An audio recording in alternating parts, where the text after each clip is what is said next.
Hello everyone, welcome to What If Deku got teleported to rent a girlfriend and makes big harem part 1. Before we start, please go support Luis on 2234V for writing that awesome fanfic. This is the translated version I made. There will be some mistake in character's gender, but of course Deku is a male. After a great battle against All For One, Izuku manages to defeat him, but without realizing it, he is thrown through a portal that will take him to a universe where he will live great adventures with some girls and in peace since he killed the FO. True? Chapter 1. Where am I? It was an uncontrollable battle. Nobody knew who would win. On the one hand, the heroes supported the recent UA graduate Izuku Midoriya, who was the only one who could stand up to such a villain. All For One, why don't you give up, kid? Because you fight for the people who despise you for your past. Izuku, because despite everything that happens. Flashback. Izuku was being burned by his sister Izumi. Izuku, Izumi, why are you doing this? He said it crying, almost fainting. Izumi, why is that? It's because you're a bucking useless person, she said, laughing. You should never have been born. You damn phenomenon, burning him even more, to the point of incinerating his arm. Izumi would be in shock at what she had just done to her brother. Izuku, Izumi, why? While fainting from blood loss. Izumi would quickly call her parents who, upon seeing Izuku's body lying there without an arm, congratulated their daughter for making it easier for them to kill him for them, which left a dying Izuku in shock. End flashback. Izuku, a hero, always defends people while remembering who found him. Flashback. Toshinori Yagi, current #1 hero and symbol of peace, was in a forest training when he heard the screams of a child of no more than 8 years old. He would look for the origin of the screams, and what he saw would leave him in shock. He saw Izuku completely soaked in blood with his face cut off without an arm. Toshinori, damn, I have to take him to a hospital quickly or he will die, he said while running to the nearest hospital with an almost dead Izuku on his back. Toshinori, damn, I have to hurry or the boy won't hold on. Arriving at the hospital, everyone present was shocked to see All Might, but the doctors quickly noticed the boy he was carrying on his back and quickly went to bring a stretcher to take him away. They would quickly take him to an operating room where it took 2 hours to be treated, but it had good results, leaving Izuku already healed and would be waking up. Izuku, where am I? You're in the hospital, kid. I brought you here since you looked practically dead. A person said while laughing, and Izuku was surprised to see All Might, but he quickly lowered his head, something that All Might noticed. All Might, tell me boy, do you have anywhere to go? Izuku would just shake his head. All Might, what's wrong with your family? Izuku, I was burned, beaten, and had my arm removed simply for not possessing any power. All Might be shocked and angry at what the boy just told him. He was about to speak when he heard Izuku say something. Izuku, why? I just wanted to be a hero who saved everyone with a smile like yours. Is that bad? Wanting to save everyone without asking for anything in return, wanting to give peace, that when people see me they smile because everything is already fine. All Might was surprised by what he had heard from the boy. He had made a decision, a successor. All Might, boy, look at me. Izuku would see All Might, who was completely serious. All Might, you can be a hero. End flashback.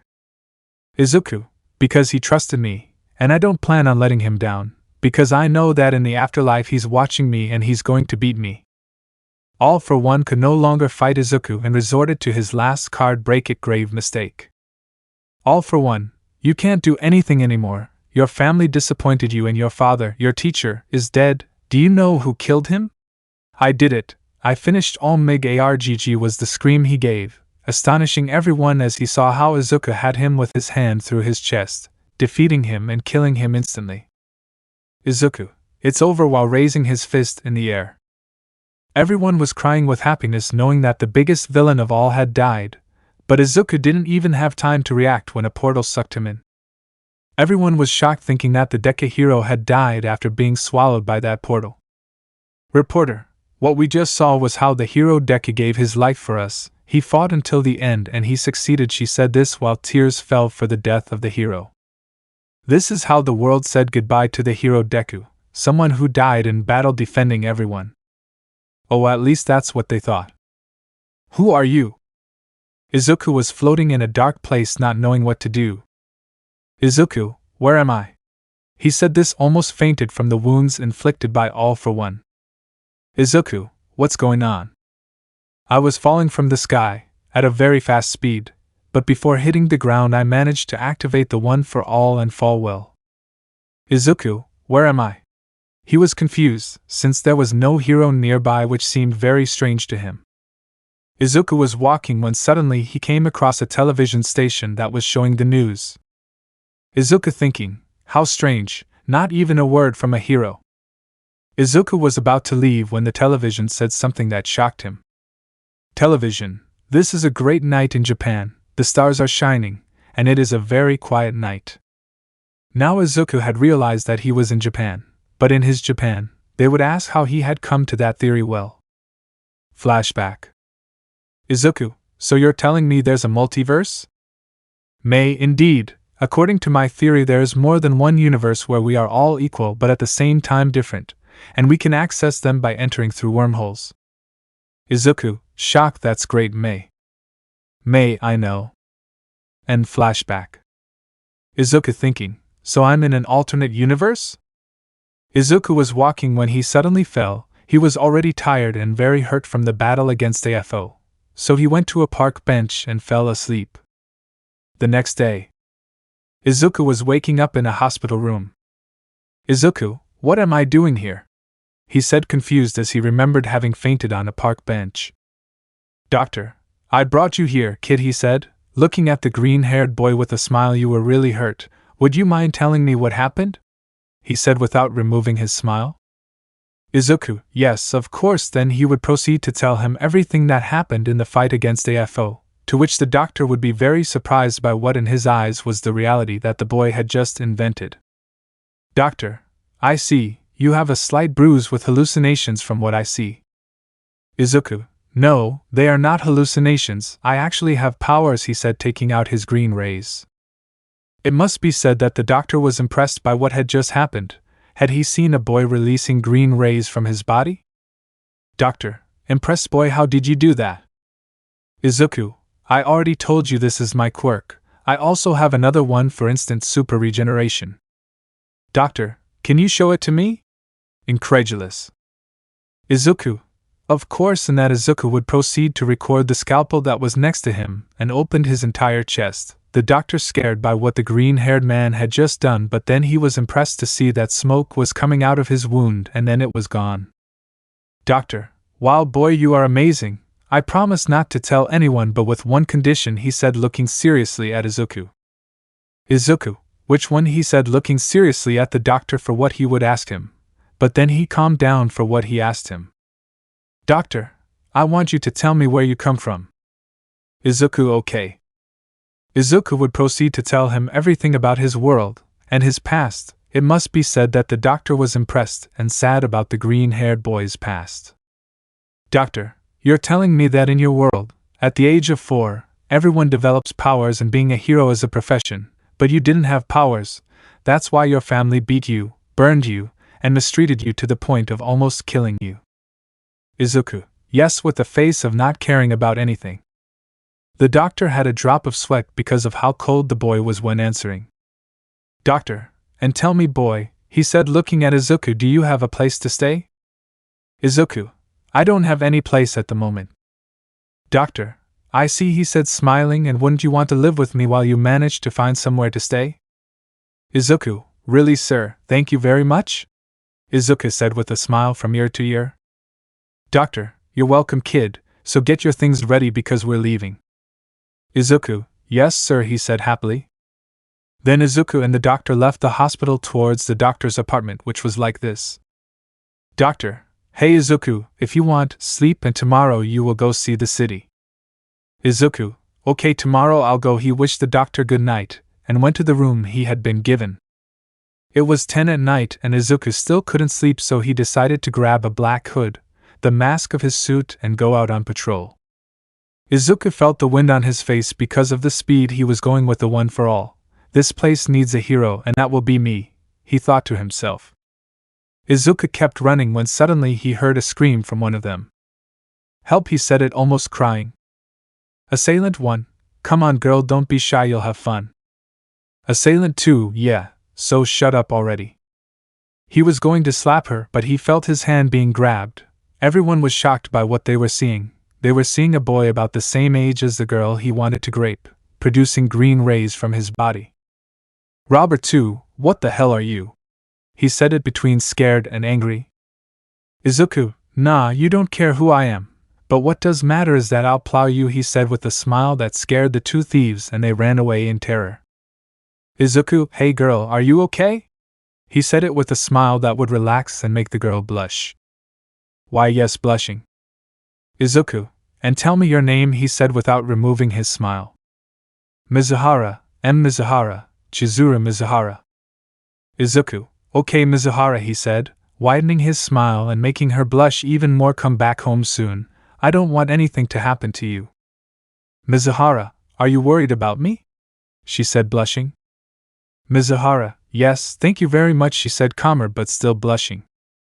Mizuhara was about to leave but asked the mysterious boy something first. Mizuhara, wait, and why your W? What's your name?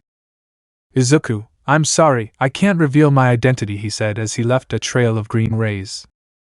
But Mizuhara noticed a small green lock sticking out from his hood. Mizuhara, who are you? Mizuhara was about to leave when he remembered something and reacted suddenly. Mizuhara, wait a minute, why was it releasing green rays? Is it you? The next morning. Doctor, hey Izuku, he said with a smile, ready to go see the city? Izuku, yes, I just finished changing, he said with his typical cutting tone, making the doctor sweat a drop. While Izuku put on the sleeve of his metal arm, he kept watching him. Izuku, since everyone will be over there, he said melancholy. Well, he said, jumping out of bed, it's not time to think about that. I was able to finish off AFOs, so Japan is safe. Then Izuku proceeded to cover his metal arm with his sleeve and glove, said goodbye to the doctor, and proceeded to go to the center of the city when he realized something. Izuku, this is Japan? It's very different from how I remember it. Damn it, I don't know anything and I don't know anyone to ask for help. But as if Shooty had heard it, a message arrived on his cell phone. Izuku, rental girlfriends? He said, surprised, but he was more surprised when he saw the photo of the girl he had saved yesterday. So Izuku started thinking. Izuku, they are rent girlfriends, so they should know Japan to know where to go, so they could help me. So Izuku proceeded to rent a girlfriend. Narrated by Mizuhara. Mizuhara, hi, I'm Chizuru, a normal girl, with a normal life, but inside me there's something that nobody knows. I'm a rental girlfriend. Yesterday, just when I was returning from a date, some guys cornered me. I felt scared, I was afraid of what they could do to me, but then he arrived, a boy about my age. But he could release green rays from his body that made him super fast. I don't know if what I saw was just a dream, but that doesn't matter. Today I was just rented for a date, although it's strange since he only rented me to help him get to know the city. But the customer is always right. Mizuhara was arriving at the destination and was surprised to see the boy, since he was the same boy who had rescued her yesterday. Mizuhara, is that you? She said it almost shouting, drawing everyone's attention and that of the boy. The boy just proceeded to take her by the arm and run off into an alley. Mizuhara was blushing because I had taken her by the arm. It was supposed to be the other way around. Hey, you shouldn't shout in front of everyone, he said with a smile that made Mizuhara blush. Mizuhara, how do you expect me not to scream if you were that guy yesterday who saved me? But tell me, how the hell do you release green lightning? Wait, calm down, I'll explain it to you, he said it without removing his smile. Mizuhara, WLB, but first tell me your name. You didn't want to tell me yesterday. Izuku Midoriya, he said, widening his smile, looking at Mizuhara. Mizuhara, now tell me, how the hell do you get those green rays out of your body? Izuku, which ones? These? And proceeded to activate the OFA. Mizuhara was shocked and scared by what the boy had just done. Mizuhara, how do you make them, or what are you? Then Izuku proceeded to tell him everything about his world, including his past and the OFA, but he didn't tell him about his metal arm. It should be noted that Mizuhara was already scared. She was about to take out her pepper spray when Izuku said, Izuku, do you want me to give you a demonstration of my power? It's okay, Mizuhara said skeptically. Mizuhara, there's an abandoned junkyard nearby, you can show it to me there. Mizuhara and Izuku proceeded to walk to the junkyard talking about trivial topics until they arrived. Mizuhara, then do it, Mizuhara said, already impatient. It's okay, Izuku said, crying comical tears because they didn't treat him well. Then Izuku proceeded to activate the OFA and jump around Mizuhara. Just imagine that Gran Torino is Izuku and Mizuhara is Izuku from the image, but without activating the OFA XD. Mizuhara, wow, it's incredible, she said it with a blush because she thought the green trail that Izuku gave off was beautiful. Izuku, and what did you think? Mizuhara, incredible, she said, surprised by what she had just seen. Izuku, so do you believe me? Mizuhara, yes, I believe you now, but I have 2 questions left. The first one, why did you give your life for the people who hurt you so much in the past? Mizuhara said sadly.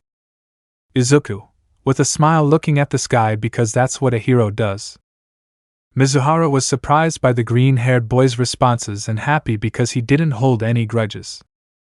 Mizuhara, I understand, and the second is why do you wear a sleeve and a glove if it's hot? Izuku tensed at the question, which was noticed by Mizuhara. Mizuhara, you don't have to answer if you don't want to. Izuku, no problem. He took off his sleeve and glove, surprising Mizuhara since the green-haired boy's entire left arm was made of metal. Mizuhara covered his mouth, remembering what the green-haired boy had told him. Mizuhara, did your family do this to you? Mizuhara said sadly. Izuku, yes, he said briefly, which saddened Mizuhara, who proceeded to take the boy's metal hand. Mizuhara, you know I think this arm is great, she said, smiling at the green-haired boy, but blushing at the same time. Izuku, thank you, he said with a small smile that Mizuhara noticed. Mizuhara, well, taking the blushing green-haired boy's hand, we are boyfriends, right? Then we are going on our date. I will take you to see the city. Mizuhara did not know why she was blushing, if she worked at that, but she felt that with Izuku it was different. Izuku, Mizuhara, he said, looking at her. Mizuhara, what? She said, blushing. Izuku, thank you, he said, smiling. Mizuhara, you're welcome, he said, smiling. Then shall we go? Izuku, yes, he said happily. Then the two proceeded to leave, but they didn't notice someone at the dumpster who had seen everything since they arrived. Powers, villains, heroes, what was that boy? She said, confused. I better follow him. Mommy, something attracts me to that boy, but I don't know what it is. The appointment. Mizuhara and Izuku walked calmly through the streets of Japan, while Mommy followed them from a distance, thinking that they hadn't noticed, but Izuku felt her presence. Izuku, hey Mizuhara, he said it in a serious and cold tone, surprising Mizuhara. Mizuhara, yes, Izuku? She said, confused by the green-haired boy's tone. Izuku, follow me, he said while shaking his hand, and Mizuhara blushed. Izuku and Mizuhara arrived at a dark alley, and Mizuhara was scared when they got there, but suddenly Izuku said, Izuku, hey, he said, looking back, can you stop following us? He said, looking towards where Mommy was. Mommy proceeded to come out of hiding with a scared face at what the green-haired boy could do to her, but he just sighed and said, Izuku, why are you following us? He said, calmer but serious. Mommy, it's just that Mommy couldn't articulate words while she was following him. When she saw him from the front, she was surprised because the boy was really handsome. At Mommy's attitude, Izuku only sketched a small smile that blushed and relaxed Mommy. Mizuhara just saw this with a little jealousy and didn't know why. Mizuhara thinking, why does this girl make me jealous while blushing? Mommy, I'm sorry I followed you, but I heard your conversation in the dumpster and I thought what you did was interesting and incredible, and I wanted to know what it was. Izuku was about to tell Mommy about what he told Mizuhara when suddenly 2 attackers twice Izuku's size appeared. Assailant 1, look at this girl bro, while touching Mizuhara's face. Assailant 2, look at this brother too, while he was going to touch Mommy's breast. Izuku, seeing this, began to hit the attackers, activating the OFA. He hit them until they were unconscious, but one with the little one he had left took out his weapon and shot Izuku in the head to make him faint. Izuku fell to the ground under the horrified gaze of Mami and Mizuhara, who only cried their hearts out. "Mami, he's dead," she said in shock. Mizuhara, "No, no, no, no, he can't be dead." He said this while crying in front of the body of his new and only friend. But Mizuhara and Mami would be in shock when they saw that smoke was coming out of Izuku's wound and it was beginning to close. "Izuku, who died, or why are you crying?" He said this while getting up from the ground. Izuku fell again when he felt a hug from Mizuhara and Mami. "Mizuhara, fool, how are you still alive?" She said this while crying next to Mami. Izuku, "Oh, I didn't tell you?" While smiling, "I can't die, I'm basically immortal," laughing a little. Mizuhara, "How is that possible?" In shock, just like Mami. Izuku, "My other power apart from the green rays is that I have super regeneration," he said as if it were nothing.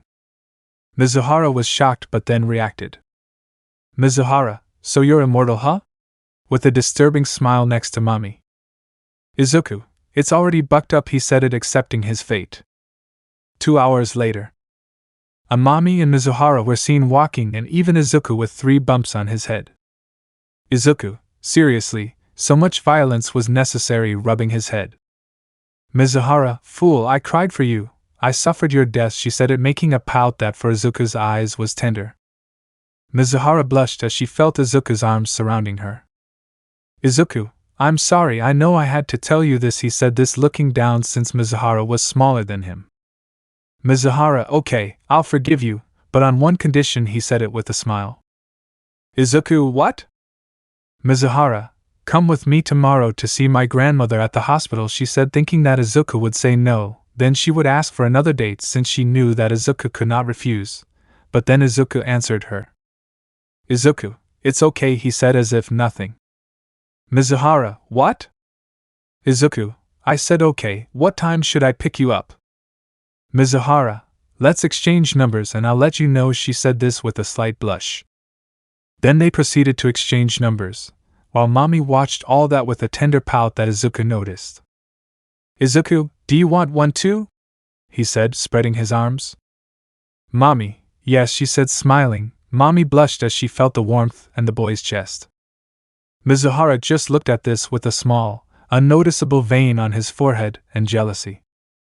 Then Mizuhara pulled Izuku aside to say, "Mizuhara, hey," looking up to see Izuku's face, "the day isn't over yet, so we're still boyfriends, right?" "Love," he said it mockingly, trying to blush Izuku, but Izuku would tell him. Izuku, "You're right, love," just like Mizuhara, blushing at this one. But before we go, Mami. Mami, yes? Izuku, "Take my number," extending a paper. "You are our friend now, and since you know my secret, don't tell anyone, please," said the green-haired boy, smiling, blushing and making Mami happy. Mami, "Yes," she said with a smile. Izuku, "Then you write to me," while he was walking hand in hand with Mizuhara, but she turned to see Mami and saw that she stuck her tongue out at her, showing a vein on her forehead. Mami, "See you later," Mizuhara, faking a smile. Mizuhara, "Yes, Mami, the same way." "Well, I'm leaving," said Mami to leave. Then Izuku and Mizuhara leave the place to head to their homes. On the way, Izuku, "Mizuhara," he said, looking at Mizuhara. Mizuhara, "Yes?" He said he is watching it. Izuku, "Well, just out of curiosity, I wanted to know if you know where I can rent an apartment around here." Mizuhara, "Well, next to mine there is one available," she said, blushing, thinking that she would have Izuku as a neighbor. Izuku, "Okay, can you tell the owner to put it aside for me?" he said with a smile. Mizuhara, "It's okay, I'll tell him," he said very happily. "But hey Izuku, one question, why don't you look at more apartments and accept the one next to mine without even seeing it first?" Izuku, "Because if you live there they must be good," and also starting to smile. "It would be great to be your neighbor," he said, giving Mizuhara a smile, making her happy and blushing. Izuku, "Well, here we part. It was a nice day thanks to you." "Thank you very much," he said, hugging her, blushing. Mizuhara, "No problem." Izuku, returning the hug. "See you tomorrow, get some rest." Izuku, "Likewise." Mizuhara, "Goodbye," saying goodbye and leaving. The grandma. Izuku was returning home to talk to the doctor to thank the doctor for everything he did for him. Izuku entered the house, sat on the couch and called the doctor. Doctor, what did you want to tell me? Izuku with a reassuring smile. Izuku, first of all, thank you. While bowing, I found an apartment next to a friend I made, and I just want to tell her that I'm moving to that apartment. So I just want to thank her for welcoming me into her home, he continued with his bow. Dr. Izuku, get up. You don't have to thank me for anything, he said with a smile. In this short time that you were living here, he said with a melancholic smile, I considered you as the son I never had, so Izuku. With a big smile. Whenever you want, here is your home. Izuku with a smile from ear to ear. Izuku, yes, thank you. Already the next day. Izuku, thanks for helping me move Mizuhara, he said smiling. Mizuhara, no problem. Blushing, I'll be Izuku's neighbor. How exciting. Wait, why am I excited? Super blushing. Izuku, Mizuhara, he said, clapping in his face. Mizuhara, what's wrong? Izuku, you didn't answer me, are you okay? You're red, do you have a fever? Pressing his forehead against hers. Mizuhara, no, I'm fine. Super blush. CC, shall we continue? Even more red. Izuku, okay. Confused though. Before I forget, what time are we going to your grandmother's? Normal. Mizuhara, did you remember? Blushing and happy. Izuku, of course I wouldn't forget it, with a smile making her blush even more. Mizuhara, yes, we finish eating and we go. Izuku, okay. Moving boxes. After the move. Izuku, Mizuhara, what do you want to eat? Tired from moving. Mizuhara, and if I cook? Blushing. Izuku, it's okay, I'll wait for you. Calm down. Moments later. Mizuhara, Izuku is already here. Blushing and smiling. Izuku, what did you cook? Excited because I was hungry. Mizuhara, cook some curry. Blushing at how Izuku looked at her. Izuku, I was starving. Coming with 2 plates. Izuku proceeds to pour himself some and shout. Izuku, this is delicious. Crying comically. Mizuhara, thanks. Super blushing because Izuku liked her food. Izuku, I should thank you for the food, while hugging Mizuhara comically. Mizuhara, yes, no problem. Blushing and with swirling eyes. Izuku, okay. Wiping his mouth with his arm. Let's go with your grandmother, he said with a smile. Mizuhara, yes, let's go. Happy. They went to the hospital with a smile and talked about trivial topics. Izuku, and why is your grandmother in the hospital? He asked without thinking how he said it. Mizuhara, because she's already a bit old, and she gets sick very often, with a sad face that Izuku noticed. Izuku, you know, he said seriously, after everything my family did to me, remembering what they did to him, I'm not very good at showing feelings, but you know, staring at Mizuhara, I'll always be here for you, with a smile. Mizuhara didn't know what to say. She had been mesmerized by those emerald green eyes that she thought were beautiful. Mizuhara, thanks. Izuku with a blush and a happy smile. Already in the hospital. Mizuhara, Grandma. Izuku, good afternoon, ma'am, Izuku said in a serious but relaxing tone. Grandmother, hello granddaughter, she said with a smile. And this young man? She said, confused but still with a smile. Is he your boyfriend? She said mischievously. Mizuhara, Grandma, what are you saying? With a huge blush. Izuku, hello, good afternoon. Let me introduce myself. I am a friend of Mizuhara and I just moved here. I promised that I would accompany her to see you, he said politely. Grandma, oh, what a polite young man, tell me your name. With a soothing smile. Izuku Midoriya, nice to meet you, he said with a smile. Grandma, and tell me, Izuku putting on a mischievous smile, aren't you interested in my granddaughter? Smiling maliciously. Mizuhara, AAA Grandma, what are you saying? Blushing as hard as can be. Izuku, well, I'm interested. This left Mizuhara in shock and the grandmother surprised. Mizuhara whispering, Izuku, what are you saying? Although if it's you, maybe I would accept playing with her fingers, I like it too. Izuku, I'm interested in meeting her, he said as if nothing had happened. Mizuhara. Grandma laughing face. Grandma, so you don't like my granddaughter? She said sadly, thinking that Izuku would reject Mizuhara. Izuku, on the contrary, I like it, he said dryly. Mizuhara. Grandma laughing face. Izuku, I like the way he is, the way he acts, and the way he treats others, he said with a smile. Mizuhara was sad at first, but after hearing what Izuku said she became happy and super blushed. Grandma, okay, for now I'll settle for that, she said calmly, but listen to me carefully.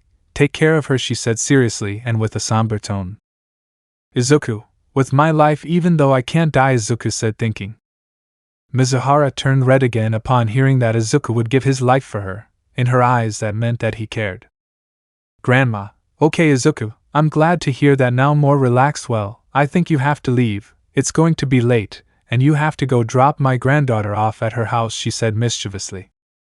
Izuku, actually, we are neighbors, he said, leaving Grandma surprised, but she hid it. Grandma, then go home, it's already night, goodbye, she said, waving her hand. Izuku and Mizuhara, goodbye ma'am/grandma. Leaving the hospital. Izuku, how good your grandmother is. I know where your beautiful way of being comes from, he said smiling. Mizuhara, why yes, blushing. Izuku, well, it's time to go. Mizuhara, you are. On the way they were talking about trivial topics until they arrived. Izuku, well, we're here, he said tired. Good night, Mizuhara entering. Mizuhara, good night Izuku, have a good rest, happy and blushing. Izuku, thanks, likewise, he said closing the door. Now inside Mizuhara's room. Mizuhara, it's official, I like Izuku, she said surprised, blushing and confused. Mizuhara, I don't know what it was, his personality? His stupid and hexy body?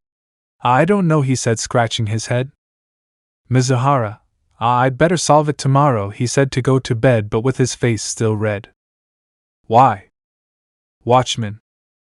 On a normal night we can see Izuku coming from the grocery store. Izuku, wow, what a busy night, Izuku said while sighing. But as Izuku walked through an alley I heard a scream.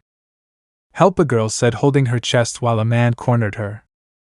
Assailant, look at those big breasts, with a lustful smile. Please leave me while crying. Assailant, come on, you'll like it while touching her breast. Please let me go while crying and screaming. Izuku, hey, you moron, super angry, let her go, he said seriously. Izuku's blood was boiling, and he didn't know why, but he was furious at what the guy had just done. Izuku, today you die dry. Assailant, who are you? He said scared. Izuku, your executioner, with a dry voice. Izuku started to get some black whips out of his arms. He was confused by the situation, but he could control them, so with one of them he grabbed the guy's neck to break it. Izuku, trash, he said angrily but calmer. Izuku, hey, are you okay, while approaching the girl. Pee-pee, please don't do anything to me, I swear I won't say anything, just let me go. I don't have anyone who will pay anything for me if you want to kidnap me, just let me go please, she said crying. Izuku, hey, calm down, look at me, I'm like you, I'm your age, I won't hurt you, please calm down, he said putting on a relaxing smile that calmed the girl. Izuku couldn't say anything else when he felt the girl hug him and cry on his chest. Thank you very much, she said crying, I thought you would do something to me, trying to calm down. Izuku, everything is fine now, while giving her a smile he finished relaxing and blushing. The girl, tell me, what is your name? With a soft voice. Ruka, Ruka Sarashina, while looking straight at Izuku. Thank you for saving me, while crying again. Izuku, I already told you that you're welcome, don't cry, while drying her tears. Ruka, thank you, happy and blushing, but tell me what is that you did, amazed. Izuku, you seem trustworthy, so I'll tell you. Izuku proceeds to tell everything that has happened so far, including his family, omitting the OFA and his immortality. Ruka, wow, you've had a tough time while I was sad. Izuku, hey, you said you didn't have anyone, right? While looking at Mizuhara, do you want to come with me? I have an apartment, it's not very big, but we could both fit in it, he said, smiling and blushing at the girl. Ruka, but I have nothing to pay you with, she said, this trying to reject Izuku's tempting offer. Izuku, it's not a problem for me, you have no place to stay, why don't you stay with me? He said with a smile, making the girl decide. Ruka, it's okay. Thank you very much, she said smiling and crying. There is Ruka, always so beautiful and sentimental, D. Izuku, okay, Follow me, Izuku said, smiling. Izuku knew what it felt like to have nowhere to go or arrive, and seeing Ruka reminded him of that. Arriving at Izuku's house. Ruka, wow, it's so spacious, I exclaimed with excitement when I saw Izuku's small apartment. There is Ruka, always so beautiful. Izuku, yes, sit wherever you want, if you're hungry, even a little, he said calmly to Ruka. I'll go out, while he put on a black hood and a mask. Ruka, where will you go? Curious as always, my beautiful Ruka. Izuku, I'll go out to keep watch, with a serious tone. Ruka, watch? Are you a police officer? I asked excitedly. Izuku, something like that. It's my first time going out to watch, he said with a drop of sweat. Ruka, then, good luck, Izuku, she said with emotion. Izuku, thanks, I'll be back at 1 a.m., he said as if nothing had happened. Ruka, okay, I'll wait for you. I'll prepare something for you in case you come hungry, she said, blushing. Izuku, okay, I'll be right back. Izuku went out saying goodbye to Ruka and started to keep watch, stopping one assault or another without being seen. People only told the police that they had seen a green blurt with some black ropes, but nothing more. Izuku, wow, what a quiet night, as he sat on top of a building to feel the breeze on his face. But Izuku's tranquility would not last forever, as in the distance he would begin to hear gunshots and screams. Izuku, what's going on there? He said worriedly. What was happening was that right next to the building where he was, a bank was being robbed and the robbers had a ring. Robber 1, we want all the money and the cars to escape, or we kill her, while pointing the gun at the girl. Girl's mother, please don't do anything to her, she's just a young girl, it's not her fault, she said, crying. Robber 2, shut up, lady, or we'll kill you, he said this threateningly. The bank robbery was already being televised on the news. Reporter, well, we are live from the Central Bank of Japan, and we can see how some assailants have a ring, and it seems that they are going to die. The reporter could not finish and was just in shock like everyone else when she saw all the attackers fainted and a boy of about 21 years of age who was releasing rays from his body. Remember that here Izuku is 21 years old, which is Kanzuya's age. Reporter, too incredible what we just witnessed. A boy who released green rays from his body and who moves faster than light finished off the villains in a flash, she said in shock. Could this be one of those superheroes from the comics? The girl hadn't felt when she fell to the ground since Izuku had carried her bridal style, blushing her. Izuku, hey, are you okay? Are you hurt? He said it in a tone worried about the girl. Girl, yes, I'm fine, she said, blushing because of how Izuku had her. Izuku, and tell me your name, he said reassuringly. Sumi, Sumi. Sumi is a smile. Izuku, okay Sumi, my name is Izuku and please don't tell anyone, it's a secret, while smiling under the mask. Now go with your mother, she's worried about you, he told the girl to let go of her and run away. Reporter, what we just saw is incredible.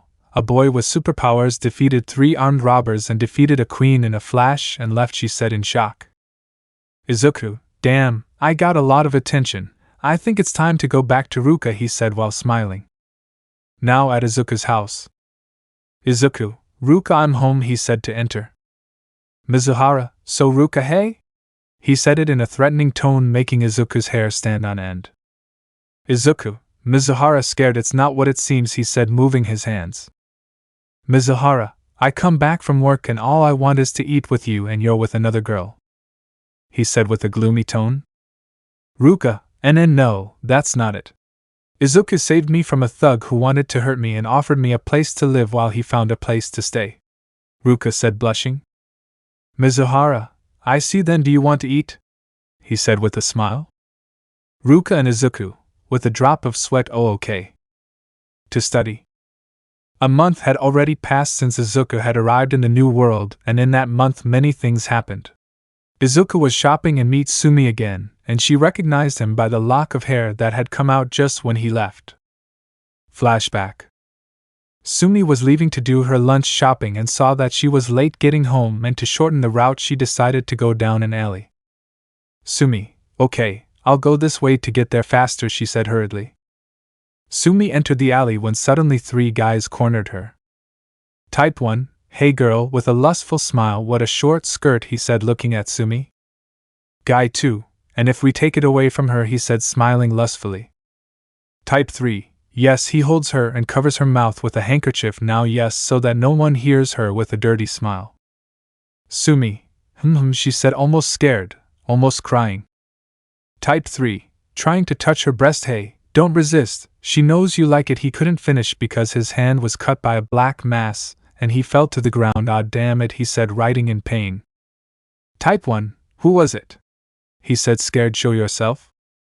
Izuku, you know trash like you don't even deserve to know my name, he said dryly, making the guy's hair stand on end. Guy 1, oh look what we have here, he wants laughing, said a brat who to play the hero, he said mockingly. Hey kid, you better go if you don't want to get hurt, he said, looking at him with superiority. Type 2, oh hey, scared, we should get out of here, sweating cold. Type 1, why? He's just a brat thinking he's superior. Type 2, that's the boy who stopped the bank robbery in less than 1 minute, he said, scared. It's the boy with powers. Type 1, that's right. Why I already recognize you, nervous. Hey, what do you think if you let us go, we'll give you the girl so you can have fun with her, smiling, believing that Izuku would say forks. Izuku's blood was boiling because of what the guy had just proposed to him, but he controlled himself. Izuku, you tempt me while putting a finger on his chin. The guys thought they were saved, and Sumi was scared because she thought they were going to grape her. Izuku, but no, while activating the OFA. Guys, please don't do anything to us, crying, we will pay you, but let us go, crying even more. Izuku, trash like you deserve to die, with a dry voice, but I promised I wouldn't kill anyone, so I'll knock you out, he said, calming but scaring the boys. Guy 2, hey buddy, just let us go, while reaching for his bag. Type 1, if only we leave each other and no one will get hurt, confident, thinking what his friend would do. Izuku, I'm not sorry, I can't. Izuku fell to the ground from a shot to the head by the guy. Type 2, I hate those who think they are heroes. Now what were we doing here? As he approached Sumi. Sumi was in shock since the boy who had come to save her had died because of her, and now she was going to be great. But the guys froze when they heard a voice. Izuku, I hate it when they get difficult, while he stood up with smoke coming out of his head. Type 2, how are you still alive, scared? Izuku, you don't know, with a psychopathic smile, I'm an immortal. I can't die, while laughing, scaring the guys. Type 1, oh hey, just leave. The guy couldn't finish as he fell to the ground because his chest was pierced by a black whip. Izuku, trash, he said angrily. Oh shit, I said I wouldn't kill anyone. Oh well, 1 a year doesn't hurt, while shrugging his shoulders. You should feel lucky. I'll leave you alive, while pointing at Guy 2, but I'll make you hurt, with a sinister smile. After a good beating to leave the villain unconscious, he proceeded to untie Sumi. Sumi, thank you so much for saving me, crying, but I noticed something. Wait, it's you, the one who saved me on bank day, while smiling. Thank you. I couldn't thank you at that moment, happy and blushing because now seeing him, well, the guy was very handsome. Izuku, oh, so you recognized me, with a smile that made Sumi blush. Well, I'm glad you're okay, while he turned around. Well, I'm leaving. Sumi, wait, she said, stopping Izuku, would you give me your number? To see why? If you want. Well, only if you want. Go out on a date with me, she said, super blush. Don't think bad, please. It would just be to go out to meet each other and be friends, with a big blush. Izuku, handing her a paper, sure, I'd love to, smiling, blushing more at Sumi, who was playing with her fingers. I'll be free on Sundays, so send me a message when you can, leaving.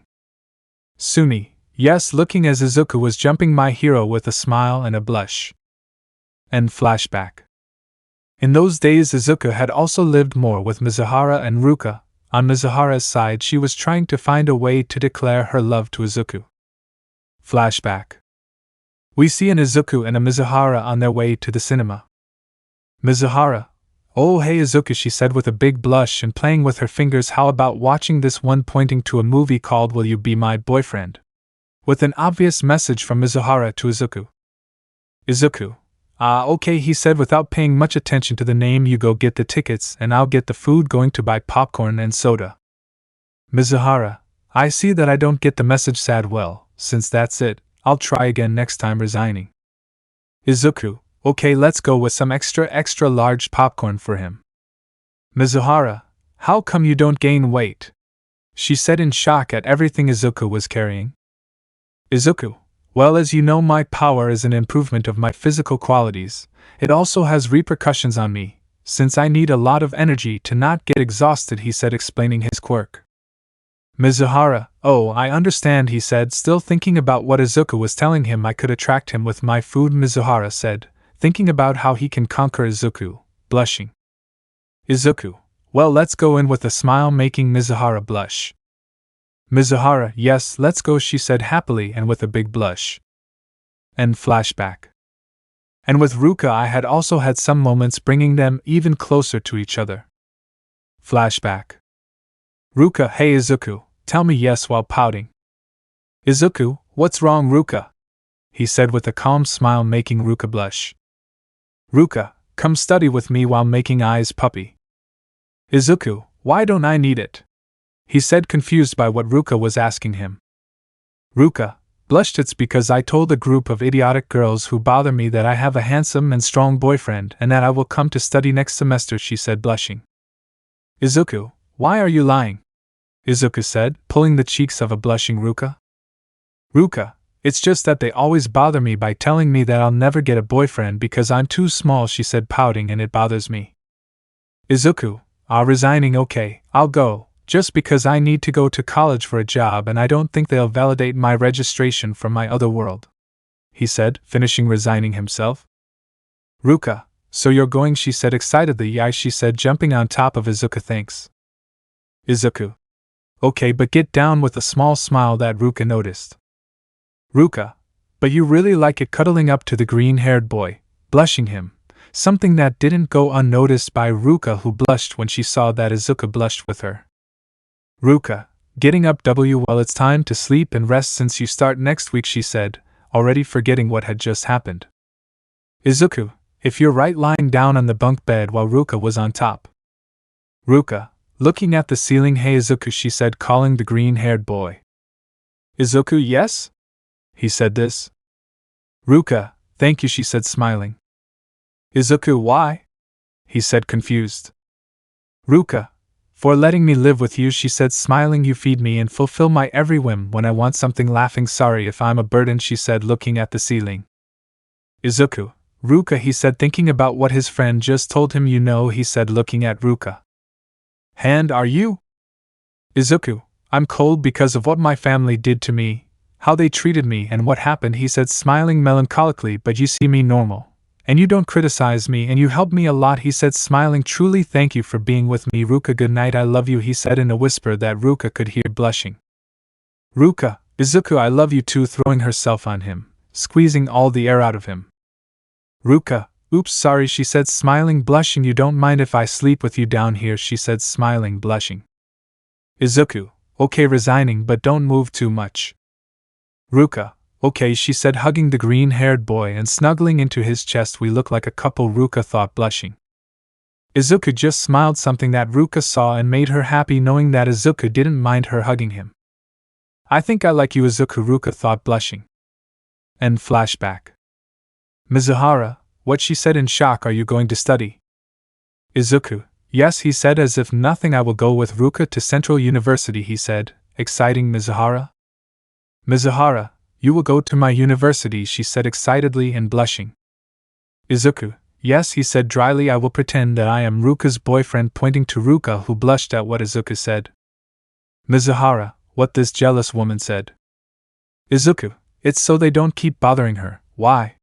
Jealous, he said, bothering Mizuhara, who blushed at what the green-haired boy said. Mizuhara, she said, making a cute pout that the green-haired boy thought was cute. Izuku, well, tomorrow I will start. You have to go while I will go to register, he said, leaving. Ruka, Mizuhara, yes, Izuku, they said, smiling until Izuku disappeared from their sight. Mizuhara, now yes, she said, looking angrily at Ruka. What do you have with Izuku? Ruka, you didn't hear him. We are BOY for IND, yes, Ruka said, trying to make Mizuhara angry. Mizuhara, but it's a lie, she said, making Ruka have a depressive aura while making circles on the ground. Let's go, she said resignedly. In the morning the next day. Ruka, Izuku, get up, while throwing himself on top of him, knocking the air out of him, Boruto style with Naruto. Izuku, you ff running out of air. Okay, I'm up, said this tired man. Ruka, Izuku, which classroom will you go to? She said, asking Izuku. Izuku, in yours, surprising and blushing Ruka.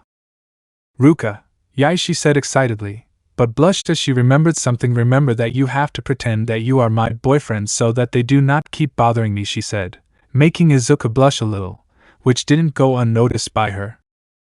Izuku, it's okay, with an almost invisible blush. Ruka thinking, why is he blushing? He likes me, she said to herself excitedly. Izuku, okay, let's go through Mizuhara and go, he said, leaving his apartment with Ruka and seeing Mizuhara already ready outside. Izuku, good morning Mizuhara, he said calmly. Mizuhara, to Izuku, good morning, she said, blushing. How did you sleep? Izuku, I slept by. He didn't finish speaking because Ruka interrupted him. Ruka, we slept well, she said, blushing to the green-haired boy who did not go unnoticed by Mizuhara. Mizuhara, did you guys, she said in shock, sleep together, she said, this jealous girl. Ruka, yes, you already have, she said, angry, just like Mizuhara. Izuku, knowing what was coming, decided to intervene. Izuku, well, it's time to go, we'll be late, he said, walking to be followed by Mizuhara and Ruka. Mizuhara, fine, but when we get back you will tell me everything, with a cold look. Izuku thinking, it's already bucked up. Arriving at university. Well, here we are, Ruka. Then he feels Ruka take him by the hand, making the green-haired boy blush and making Mizuhara jealous, since in her eyes the green-haired boy didn't blush with her. Izuku, yes, let's go, he said with a smile, see you at the exit. Mizuhara leaving. Mizuhara, yes, she said. She was angry with Ruka because she had achieved what she had not, and this was to hold the green-haired boy's hand for real, because they did hold hands once, and it was only when she rented it to get to know the city before they were friends, and it was because she took it. Mizuhara, I don't know how, but I have to declare myself as soon as possible before he takes it away from me, she thought determinedly. Day at school. Izuku and Ruka were going to the salon, but Izuku had to go to the management. Izuku, go ahead Ruka, I have to talk to the director, he said, leaving. Ruka, okay Izuku, I'm going to the living room. I'll wait for you there, with a tender smile. Izuku, okay, with a smile that made Ruka blush. Izuku arrived at the principal's office. Director, welcome young Midoriya, with a smile. Izuku, good morning Mr. Director, here are the papers you asked for, giving him some papers with his information. Director, okay young man, that would be all. While he opened the door, you can go to your classroom. Izuku, thank you, leaving. All the girls were looking at Izuku with a blush and the men were jealous. Izuku did not care about that and arrived at his classroom just to hear how they annoyed Ruka. We've already started the new semester. Dwarf, looking with superiority at Ruka, where is your supposed boyfriend? She said, making fun of her. Ruka, he'll come, he's just here with the director fixing something, she said, her head down. Oh yeah, I think that yours boyfriend is trash just like you, he said, laughing at her. Ruka, don't say that about Izuku, he is a great person and an excellent boyfriend, she said, almost crying. Look Natalia, she said, calling the other girls, she is about to cry, as always, she said, laughing. Natalia, leave her alone. April, she said mockingly, she's going to cry like always. April, you're right Natalia, she said mockingly, let's wait for her trashy boyfriend like her to make fun of both of them, she said, laughing. Izuku at that moment entered, imposing respect on all the men and a blush on all the girls, including Natalia and April. Natalia, hi handsome, she said, trying to seduce Izuku. How are you, she said, trying to kiss Izuku, but he moved away. Izuku, I'm sorry, but I have a girlfriend and I adore her, he said, moving her away from her. April, and she's better than us, trying to seduce Izuku. Izuku, much better, smiling, just look at her, she's beautiful, he said, pointing at Ruka, surprising and angering April and Natalia. Natalia, are you with this useless girl? She said angrily, she's a freak, you know? If her heart races too much, will she die just because her heart is beating? It's stupid, saddening Ruka and surprising Izuku. Ruka was sad because she thought that Izuku was going to bother her from now on and hate her. Ruka, to Izuku, she said, scared, thinking that Izuku would make fun of her. Please Izuku. Ruka couldn't finish when she felt her lips being kissed by Izuku's, surprising the men and angering the girls, especially April and Natalia. Izuku, Well, useless as you call her, looking into Ruka's eyes, still blushing from what Izuku just did. She's the person I love and lives with me, so I won't allow you to keep bothering her, Izuku said with his cold tone, scaring the girls. Natalia and Abril, yes, scared. Izuku, now go away, he said, cold and angry. Natalia and Abril ran away because they were afraid of Izuku. Izuku, are you okay, Ru? He couldn't finish speaking as he was interrupted by a hug from Ruka. Ruka, thanks, Izuku, happy and blushing at what Izuku did. Izuku, it's okay, Ruka, giving her a kiss on the forehead. Izuku didn't want to accept it, but he was blushing at what he did, and this was noticed by Ruka, who got excited because she knew that she made Izuku blush. Ruka, oh hey Izuku, Ruka said, blushing, do you want to go out after school? Ruka said, blushing. Izuku, oh okay, he said with an almost invisible blush that Ruka noticed. Ruka, yai, she said excitedly, oh right, come on Izuku, class has already started, smiling. Izuku, yes, smiling and blushing at all the girls who saw that, jealous and Ruka blushing. Class passed and Izuku and Ruka were leaving school when they ran into Mizuhara, who blushed when she saw Izuku. Mizuhara, 3 Izuku, how was your first day? Happy and blushing. Izuku, I left by Ruka interrupted Izuku, jealous of how Mizuhara looked at him. Ruka, we did well, she said, putting Izuku's arm between her breasts, making him blush, and now if you excuse us we're going on a date, she said, trying to anger Mizuhara. Izuku, oh yeah, that's true, he said as if remembering something, do you want to eat, Mizuhara? Mizuhara was happy because Izuku had invited her on a date, and even though it was with Ruka she didn't care. Mizuhara, why yes, happy and blushing, today I declare my love to her, Mizuhara said, thinking, blushing. Izuku, well let's go, he said, being followed by Ruka and Mizuhara. Ruka, where are we going, Izuku? She said, putting Izuku's arm between her breasts, making him blush and making Mizuhara upset, but she was not far behind. Mizuhara, yes, where will we go, Izuku, doing the same as Ruka, making Izuku blush even more. Well, I blushed, I'm doing well, Mizuhara said, celebrating. Izuku, will go to the movies, he said, blushing because even though he is a cold person he is still a human with feelings. Mizuhara and Ruka knew that, so they tried at all costs to make Izuku happy to help him overcome all that. Ruka, okay, let's go, she said, taking Izuku by the hand, and they ran away with a Mizuhara behind them. Already arriving at the shopping center and entering the cinema room where there was no one since the movie was just starting. Ruka, oh Mizuhara, I forgot you were coming with us, with a fake smile mocking Mizuhara. Mizuhara, oh yes, so that's what we have, Mizuhara said, thinking, hey Izuku, she said, putting her arm between her breasts, blushing a little. Izuku, why yes, he said nervously because of the vibe he felt coming from between those two. Mizuhara, lower your head a little, she said calmly, although inside she was bursting with nerves. Izuku, he lowered his head a little like Mizuhara asked him to, but he couldn't articulate any words when he felt Mizuhara's lips kissing his. Mizuhara, Izuku, I like you, she said in a loud tone, taking Izuku by surprise. Ruka, so that's how it is, hush, she said, thinking. Izuku, Mizu, he couldn't finish when he felt Ruka take him by the neck and also kiss him. Ruka, Izuku, she said, blushing, I like you too, she said in the same tone as Mizuhara. Izuku, girls, he said, surprised, I don't know what to say, he said sadly because he thought he had to break the heart of one of the two. Ruka, wait, she said to Izuku, taking Mizuhara by the arm and taking her to a corner to talk. Mizuhara, so? She said, confused. Ruka, so what? She said the same. Mizuhara, why did you bring me here? She said angrily.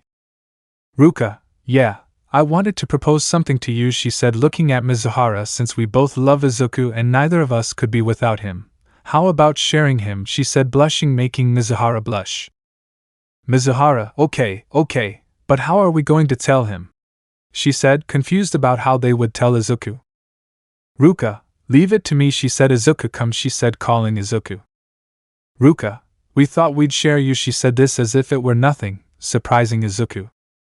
Izuku, what, he said in shock. Ruka, yes, so what do you say, Izuku, she said, looking at Mizuhara. Ruka/Mizuhara, do you want to be our boyfriend? They both said, blushing. Izuku, but why me? He said, looking down. I'm just a useless guy who couldn't avoid being sucked into a portal or save my master. I'm a useless guy who's not capable of anything, he said sadly. Why me? He said, almost crying. Ruka. Izuku, she said, looking at him, with me, because even though you knew about my illness, you didn't make fun of me and you didn't leave me and you're still with me. And she said, putting a finger on her lips, you made it clear that you loved me when you kissed me, she said, blushing, making Izuku blush. Mizuhara. With me you are the first boy who doesn't look at me for my body or my face, he said while looking at the ground. Izuku, Mizuhara, he said this. Mizuhara, you were my first real friend and you defended me from those thugs when we were with mommy. That's why I love you, Izuku, she said, blushing, making Izuku blush too. Izuku, girls, he said quietly. Ruka/Mizuhara, so what do you say? They said these, do you accept to be our boyfriend? They said these happily. Izuku, yes, he said with a smile, making the other two girls happy. I love you too, he said to hug the two of them, carrying them. Ruka, Izuku, I promise that I will love you and take care of you forever, she said this to give Izuku a kiss on the lips, which he reciprocated. Mizuhara, me too, Izuku, she said happily. I promise to love you forever, she said to do the same as Ruka, also being reciprocated by Izuku. Izuku, okay girls, put them down, let's watch the movie, he said, sitting between the two girls. Ruka/Mizuhara, yes, they said happily and blushing. The movie had already passed and Izuku, Ruka and Mizuhara were returning to their apartments. Already arriving. Izuku, thanks girls, it was a great night, he said, smiling, making the other two girls blush. Ruka, well, let's go to sleep, hanging on the green-haired boy's neck like a sloth. Mizuhara, me too, doing the same as Ruka but on the other side. Izuku, okay, let's go, he said to proceed to sleep with his two beautiful girlfriends. Ruka, Izuku, she said, snuggling into Izuku's right arm. I love you, she whispered audible to Izuku. Izuku, I love you too, Ruka, rest easy, he said to give her a tender kiss that she reciprocated. Mizuhara, Izuku, she said, snuggling up to Izuku's left side. I love you too, giving the green-haired boy a tender kiss. Izuku, I love you too, Mizuhara, he said, smiling. Well, rest well, he said, giving each one a kiss on the forehead. Ruka/Mizuhara, you too, Izuku, they said with a beautiful smile in the eyes of the green-haired boy. All for one? Izuku was sleeping next to his two girlfriends. He was dreaming when he suddenly entered the Alpha Core. Izuku, here again, huh? He said as if nothing had happened, when suddenly his heart sank upon hearing a voice. All Might, young Midoriya, he said, happy to see his disciple again. How have you been, young man, he said, putting his hand on his successor's shoulder. Izuku, All Might, he said, shouting, almost crying to see his teacher and father again, but then he remembered something that made him get serious. Master, it's not that I don't like to see you, but if I'm here it's for a reason, right? He said seriously. All Might, unfortunately yes, young man, he said seriously. All for one, he said, pausing. He is still alive, he said even more seriously. It must be said that Izuku was in shock by what he had just heard. Izuku, what? But how? He said, annoyed. I killed him. I punched his chest, he said angrily. All Might, young Midoriya, calm down, he said, calming the green-haired man. I will explain how he survived. All Might, do you remember the Noma that attacked us in USJ, the one that had super regeneration? He said to earn a nod from Izuku. Well, where do you think he got that quirk from? He said, asking Izuku. Izuku, all for one, he said this seriously. All Might, exactly, he said seriously. Then you already know why All for One did not die, he said, looking at Izuku. Izuku, but then why didn't he use it in his battle to regenerate his wounds? He said, confused. All Might, because his super regeneration is not as advanced as yours, young Midoriya, he said, looking at Izuku, but he still saved him from death. But without anyone noticing, he was also sucked into the portal, he said, scaring Izuku. Izuku, All for One is here, Izuku said seriously to earn a nod from All Might. All Might, so what will you do, young Midoriya? He said, looking at Izuku. Izuku, defend this world, at all costs, he said seriously. All Might, I knew you would say that, giving a smile to Izuku. That's why I don't regret choosing him as my successor, he said, pride of Izuku. So get out of here and find AFO and beat him, he said with a determined look. And you won't be alone, said a black-haired woman with a mole under her lip. All Might, Teacher said. This exalted man, what are you doing here? He said, happy to see his teacher. Nana, hi Toshi, how have you been? She said, smiling, making All Might happy. Well, I came to help Izuku. All Might, and how? He said, confused by what his teacher told him. Nana, we will give him the OFA to its maximum capacity, she said, smiling. We will give him the quirk of the former bearers, she said, smiling. Izuku, and what are these? He said, surprised. Nana, first we will give you the 2 quirks of the 5th and the 7th bearer, that is, the Mido. Nana said, proud of her quirk, but they will be enhanced with the OFA.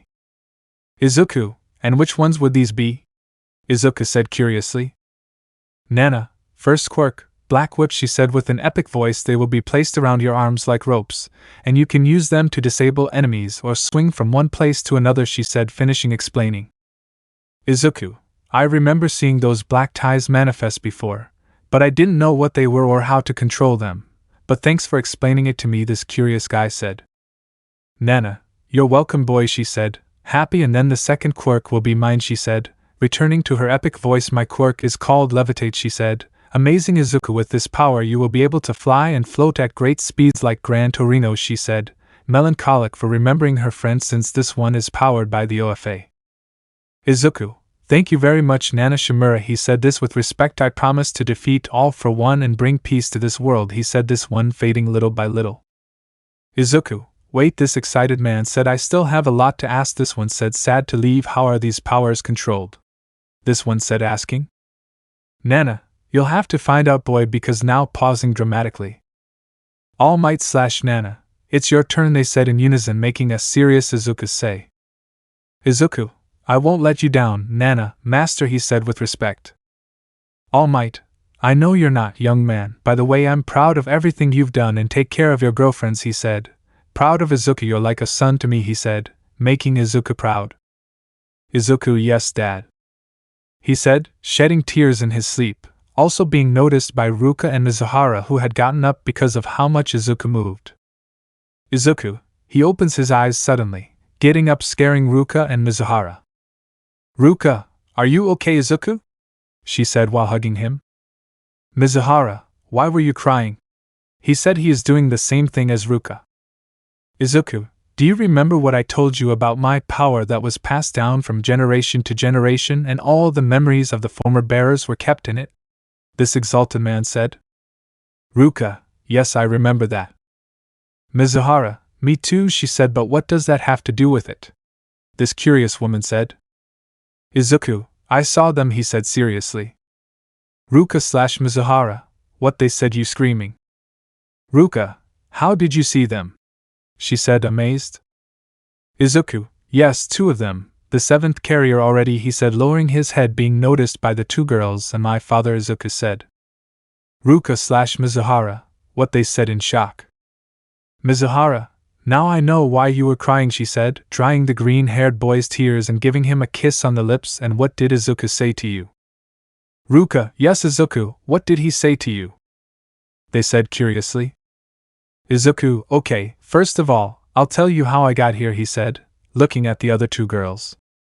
Mizuhara, yes, I remember you said it was fighting a villain. What does that have to do with it? Izuku, well, I didn't tell you which villain, he said seriously. And so Izuku proceeded to tell him the entire story of OFA, including AFO. Ruka, so One for All was created to defeat All for One, she said seriously, but what does that have to do with it? Mizuhara, yes, Izuku, what does that have to do with it? She said seriously. Izuku, that he is still alive and is in this world, he said seriously. Ruka / Mizuhara, what he? The training. Ruka, so what are we going to do, Izuku? She said worried. Mizuhara, yes, Izuku, what are we going to do? He said the same. Izuku, I will train the powers that were given to me, he said seriously. Ruka, powers? She said in shock. You have more than 2?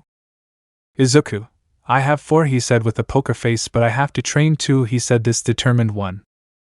Mizuhara, so what powers do you have? She said impressed. Izuku, I have the OFA, which is where 3 powers are derived, which are the accumulation of force, black whips and the power to levitate, he said, impressing the other two, and I have super regeneration, he said, as if it were something normal. Ruka, you know that we will always be there for you, giving him a tender kiss on the lips. Mizuhara, yes, you know that we will always support you, doing the same as Ruka. Izuku, thanks girls, he said, this one blushing a bit, which did not go unnoticed by the two girls who looked tender in his eyes, but I will need the help of the people who know the secret, he said, this one seriously confusing the other two. Chat. Izuku, I understand, Mom. Mom, are you Izuku? Izuku, I need you to help me with my training. Mommy, you can count on me. Izuku, okay, we'll meet at the abandoned junkyard at 10. Mom, okay. Mommy, she said, burying her screams with a pillow. This counts as a date. I don't know, but I need to get ready, she said, happy and blushing. Chat. Izuku, understand Sumi. Sumi, yes, Izuku? Izuku, I need you to help me with my training. Sumi, count on me. Izuku, okay, we'll meet at the abandoned junkyard at 10. Sumi, okay. Sumi, did he ask me out on a date? She said, blushing. I'll try to look good for him, she said with a strange determined tone in her.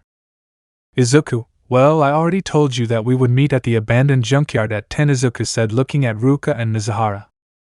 Ruka, and who knows your secrets apart from us? She said, confused. Mizuhara, yes, Izuku, he said, this same.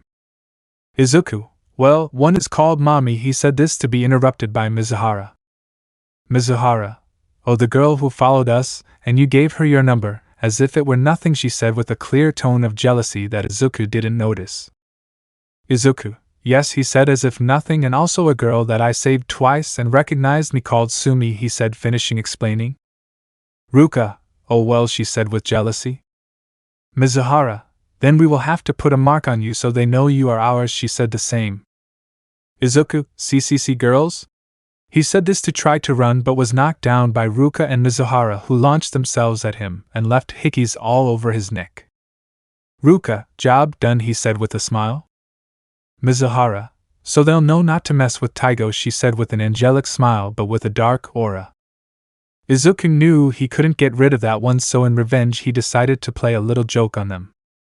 Izuku, if they wanted to leave hickeys on me, they should have waited until nighttime, he said mockingly, making Ruka and Mizuhara blush. Mizuhara, too idiot, let's go, it's already 9:45, she said, blushing just like Ruka.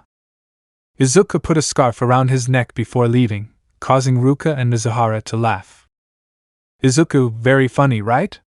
He said with a smile, scaring Ruka and Mizuhara. At night I will get my revenge, leaving Ruka and Mizuhara scared and excited. Ruka, oh okay Izuku, we're here, she said, blushing but happy. Izuku, okay, seeing Mommy and Sumi chatting very well together.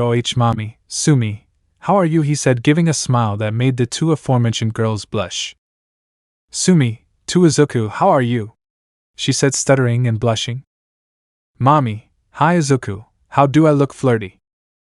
Izuku, you look good, Izuku said, blushing at Mommy and pouting at Sumi, which Izuku noticed. Izuku, you look beautiful too, Sumi, he said, this making the girl blush. Mommy, oh by the way Izuku, she said, calling Izuku's attention, why are you wearing a scarf? She said, curious. Izuku, I'm cold, he said without thinking. Sumi, cold? But it's 15 degrees, she said. Mommy, come on Izuku, take it off, she said, trying to take the scarf off Izuku until she succeeded and saw the hickeys. Sumi, who did that to you? Sumi asked jealously. Ruka, we did it to her, Ruka said jealously, surprising Sumi. Sumi, Izuku, are you a womanizer? She said sadly, just like Mommy. Mizuhara, of course not, she said, upset because they thought that about Izuku. We decided to share it. Sumi, phew, thank goodness I whistled this one. Mommy, then let's start, she said. She was happy thinking that she had the opportunity to be with Izuku, and she didn't mind sharing it just like Sumi. Izuku, of course.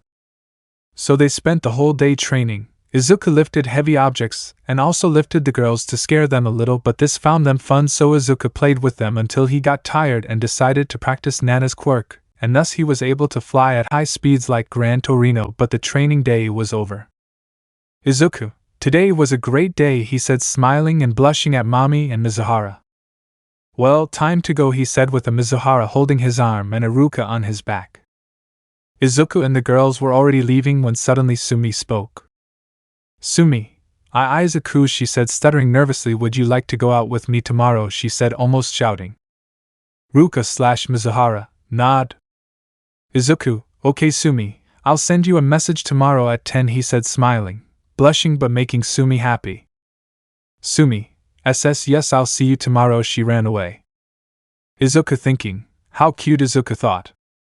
It was already night, and as usual Ruka and Mizuhara were sleeping next to the green-haired man when suddenly. Ruka, well, she said on a playful smile, didn't you say that you would get revenge on us at night, unbuttoning her brow? Izuku, CC girls? He said, scared. Mizuhara, yes Izuku? Doing the same as Ruka and with the same smile. Izuku, I think I have to go on patrol, he said, trying to escape.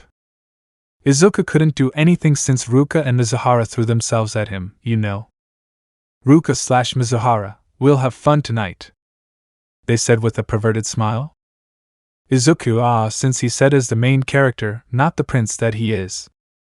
So Ruka, Mizuhara and Izuku had a night they would never forget, since it would be the first time for the three of them. 4 hours later. Ruka with her tongue out, Izuku, I can't feel my hips anymore, please stop, she said, pleading but at the same time enjoying it, something that Izuku noticed. Izuku, your face says otherwise, he said, ramming Ruka even more as she screamed with pleasure. Mizuhara was already in bed trembling with her tongue out because of how big Izuku was. Ruka, Izuku, with my tongue out I'm coming, he said, screaming. Izuku, Ruka, he said, doing the same. 2 hours later the three of them were already lying down, Mizuhara with his tongue out and exhausted, and Ruka in the same way. Izuku, but you were the ones who wanted it, he said, laughing. Ruka, you're so bad, Izuku pouting, I don't feel anything, she said, crying comically, and Mizuhara can't even think right anymore. Mizuhara, moaning, very big moaning. Ruka, see, she said, pointing at Mizuhara with the little mobility she had left. Izuku, sorry, I think I went too far, he said, laughing, but I had an amazing time, he said, smiling. I love you, Ruka, he said, smiling, blushing more at Ruka. Ruka, I love you too, Izuku, she said, giving him a kiss, but can you do me favors, she said weakly, can you hug me? I don't feel anything, she said, closing her eyes. Izuku proceeded to carry Mizuhara and Ruka, and they lay down, the two girls, one attached to one of Izuku's arms and the other to the other. Izuku, I hope this peace never ends, he said, smiling, to sleep. Elsewhere. That brat left me very hurt. I will have to rest and regroup. All for one. Get ready, Izuku Midoriya. Your death is approaching, he said, laughing maniacally. Where is Izuku? Izuku, if it never ended, he said, to cover his girlfriends and give each one a kiss on the lips. Ruka, I love you, Izuku, she said, cuddling closer to the green-haired boy.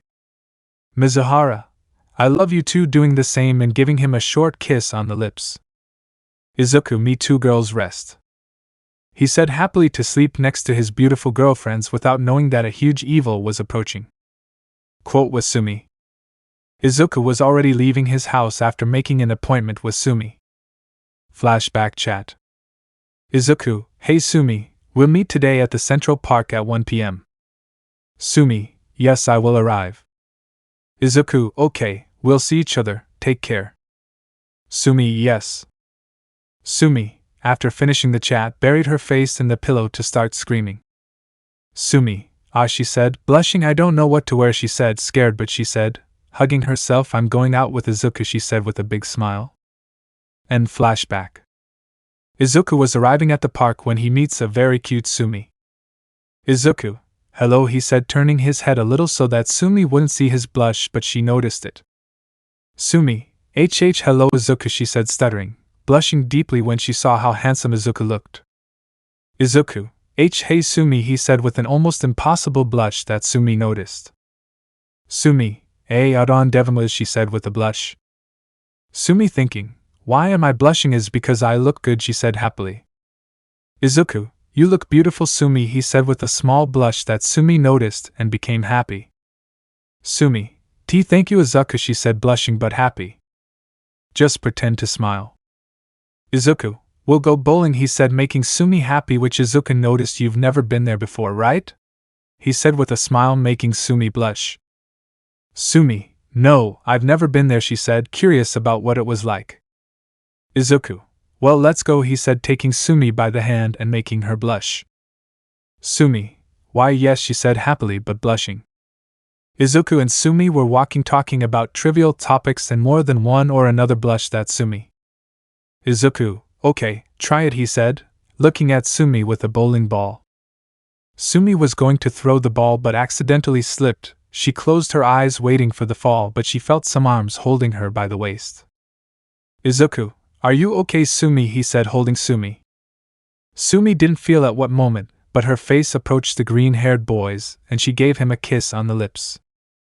Izuku didn't know what to say. Izuku, Sumi, he said with a blush. Sumi, I take a breath, WQUIERESSERMMMI no VIO? She said, stuttering and blushing as red as could be. Izuku, Sumi, I don't know what to say, she couldn't finish because her phone rang. Izuku called, yes? Ruka, you can tell her that if we don't mind one more time. Izuku, Ruka, he said excitedly, how do you know? He said in shock. Mizuhara, it was very obvious that it would happen, she is a good girl, tell her that we love you, he said smiling. Izuku, me too, Mizuhara and Ruka, I'll get there later maybe and I'll prepare something for you. Bye, he said, hanging up. Ruka and Mizuhara were drooling to try Izuku's food. Back with Izuku. Izuku, Sumi, he said, looking at her, yes, I want to be your boyfriend, smiling, making Sumi blush. Sumi, Izuku, she said, screaming and jumping on Izuku, getting on his neck like a sloth and giving him a kiss on the lips. Izuku, hey Sumi, can you get off? Do I need to go to the bathroom? He said, smiling, making Sumi blush. Sumi, yes, I'll wait for you, she said, smiling, making Izuku blush, which Sumi noticed and gave him a mocking smile. Izuku went to the bathroom and Sumi was having a drink when suddenly 3 boys appeared. Type 1, hey girl, why are you so alone? He said, approaching Sumi's legs. And why is this skirt so short? He said, trying to lift it up. Type 2, lift it up, he said with a sly smile. Type 3, see Levon, he couldn't finish because he fell to the ground from a blow from Izuku. Izuku stood in front of the 2 boys, intimidating them with his height. Izuku, what are you doing to my girlfriend? He said with an intimidating aura. Type 3, and nothing buddy, we were just asking if you were okay, he said, scared. Izuku, go away and be thankful that I spared your lives, he said with a cold tone, intimidating them. Type 2, yes, thank you, he said, running with the other one carrying the fainted man. Izuku, you're okay, he said, hugging her. Sumi, Izuku, he said, this throwing himself at him, I got really scared, I thought they would do something to me, he said, crying.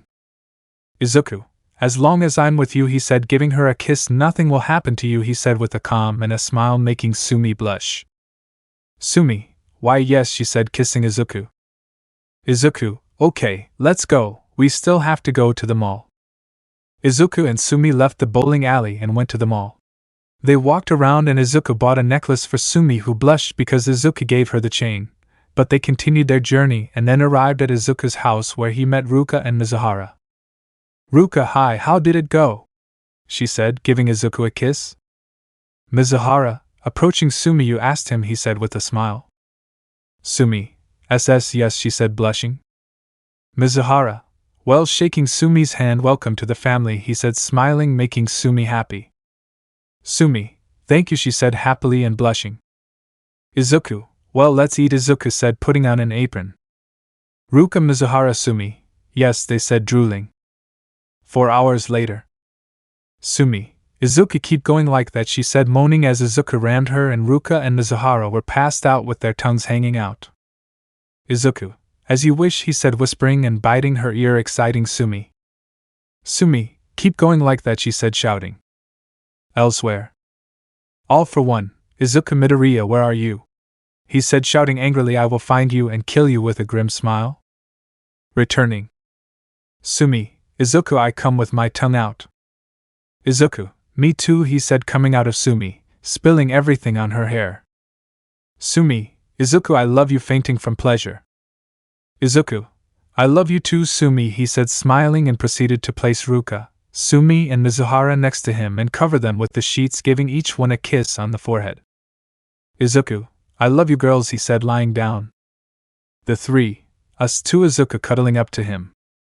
Izuku, I hope this never ends, falling asleep next to his beautiful girlfriends. Elsewhere. All for one, I'll kill you, angry. Pajama. Izuku narrates. These days everything has been very calm and quiet. I still have no news from All for One, but I hope it stays that way for now. I don't want anything to happen to the girls. In these 2 months that I've been here, I have formed a nice relationship with Mizuhara, Ruka, and Sumi. Now Sumi doesn't want to leave my house. But I don't care, he said with a laugh. A little now the three of them made me their boyfriend, and I couldn't even give an opinion. He laughing said a little. I've also been able to do good things as a vigilante. No one has seen me. They say they only see a green ray, he said mockingly when he heard screams. Oh well. Duty calls, putting on his hood and mask. Normal narration. Izuku was arriving at what appeared to be a shopping mall that was hijacked by the villains. Izuku didn't know this, so he had no choice but to show himself to the police. Izuku, situation, he said this while looking coldly at the policeman. Police. Oh, it's you, he said in surprise. The boy with powers. Knew you existed, he said with a smile. It's good that you're here. We'll finish faster. The bank has been kidnapped by 10 armed criminals. We need you. The policeman couldn't finish because Izuku had already entered the building. Inside the shopping center. Izuku was looking for the criminals until he found them in the center of the mall. Assailant 1, you better keep quiet, he said, pointing at them along with 3 others. Raider 2, boss, let us have fun with this girl, he said, pointing to a girl with yellow hair. Mommy, what are they going to do to me? Mommy said, scared. Assailant 3, nothing, caressing his face, we'll just have fun with you. I don't finish speaking as I fall to the ground from a blow from Izuku along with the other 3. Izuku, Mommy, are you okay? He said, looking at Mommy. Mommy, Izuku, is that you? She said in a low voice. Izuku, yes, Mommy, look at me, it's me, he said, making Mommy happy. Please don't tell anyone. Mommy, thank you very much. Izuku crying, I thought they would do something to me, he said, hugging Mommy. Izuku, don't worry, I'm already here. Now wait for me, I'll just go get the others. Izuku ran out to meet the other 7 criminals who ambushed him, but even so Izuku was able to defeat all of them by handing them over to the police and taking Mommy home. Mommy, well Izuku, here it is, she said, getting off Izuku's back, blushing. Izuku is about to leave when suddenly Mommy's mother comes out. Mommy, honey, you had me worried when I found out what happened at the mall, she said, crying, but then they saw that strange boy with powers who came in and saved them, she said, without realizing that the hooded man was in front of her. Mommy's mother, upon noticing Izuku's presence, just stands in front of Mommy. Mommy, what do you want from my daughter? Said this protector, you must have saved her for some reason. Izuku just proceeded to take off his hood, surprising Mommy's mother since he was the same age as her daughter. Izuku, well, first, I don't want anything from your daughter. I saved her because she is my friend. Second, I will ask you not to tell anyone that I have powers, because if I took off my mask in front of you, it was to show you that you have nothing to fear, he said with a smile.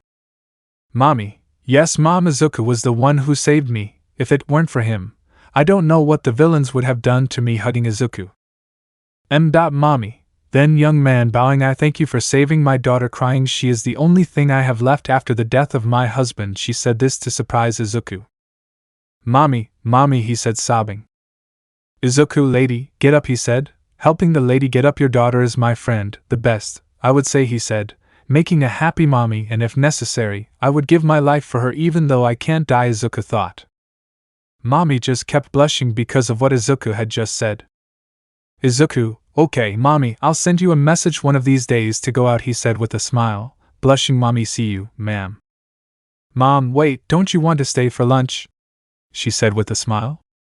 Izuku, it wouldn't be too much trouble, he said, trying to refuse. Mommy, Of course not, Izuku, stay okay? She said, doing the deadly puppy eyes technique. Izuku, okay, excuse me ma'am, Izuku said as he entered. Mommy, honey, why don't you show Izuku your room while I finish preparing the food? She said as she put on her apron. Mommy, sure mom, come Izuku, follow me, she said to take Izuku's hand without realizing it. Izuku and Mommy went up to her room, and to Izuku's surprise her room was like a video game room since it had consoles of all kinds. It had the Twitch, Play Center 5, an AC box, all this accompanied by a 32-inch television and 2 controls for each console. Izuku would only be impressed by all this, which Mommy noticed, and handed him a Play Center 5 controller. Mommy, do you want to play with me? She said with a smile. Izuku, sure, he said with a smile, making Mommy blush, and we are going to play. Mommy, well, I have Sore Night, Barzone, and I also have Fife. It's a very well-known soccer game around here, she said with a smile.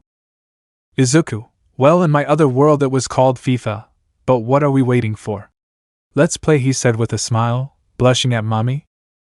Izuku and Mommy spent 2 hours playing Fife straight until Mommy's mom called them to come down to eat.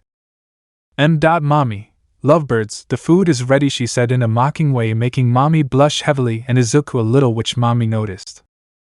Mommy, laughing face. So Izuku, Mommy, and her mother talked about trivial topics throughout the meal until it was time for Izuku to leave. Izuku, well ma'am, I have to go. Duty calls, he said, laughing. Thanks for the invitation. Mommy, can't you stay a little longer? She said sadly. Izuku, I can't, but if you want, you can come to my house at night. We'll have a sleepover with the girls, and if you want, you can bring your consoles so the 5 of us can play, he said, smiling. Mommy turns to see her mother, and she nods. Yes, I'll make it, but send me your address by message. Izuku, showing the phone, I already sent it to you. See you tonight, Mommy, activating the OFA and jumping off buildings while Mommy and his mother watched. Mommy, he's a good boy, daughter, she said, making Mommy blush. I hope you confess your love to him before he gets you laughing. Mommy, she said, blushing. I know, she said, sad. Later, Izuku was patrolling the streets, encountering one or another criminal, stopping them instantly while people saw him and shouted things like, hero or something similar. Izuku never cared about this since he was not looking for recognition, but someone took photos of him in action, uploading them to the internet and going viral to the point that Izuku has a fan club of all women. Izuku, looking at his phone, if I open an OnlyFans I could earn more money, he said, thinking no, Ruka, Mizuhara and Sumi would kill me, he said with chills while looking at the time. It's almost 7 o'clock, it's time for me to go home to wait for Mommy with the girls. Izuku was arriving home when he entered. He didn't expect to see the 3 girls still lying down. Izuku, they're still sleeping, surprised. Ruka, we're not sleeping, we just can't move, blushing. You're too rough, pouting. Mizuhara, Ruka is right, Izuku, you are how to say it, gulping, very big, blushing. Sumi, well, I'll like it, she said, blushing. Izuku, sorry girls, but I'll have to help you take a bath since Mommy is coming to have a sleepover with us and can't see you like this. Let's take a bath, charging them with the black whip.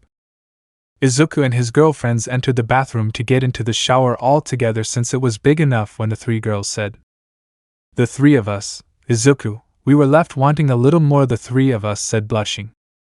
Lemon short alert. The 3 girls began to hold the green-haired boy, lowering his towel just to reveal his enormous member.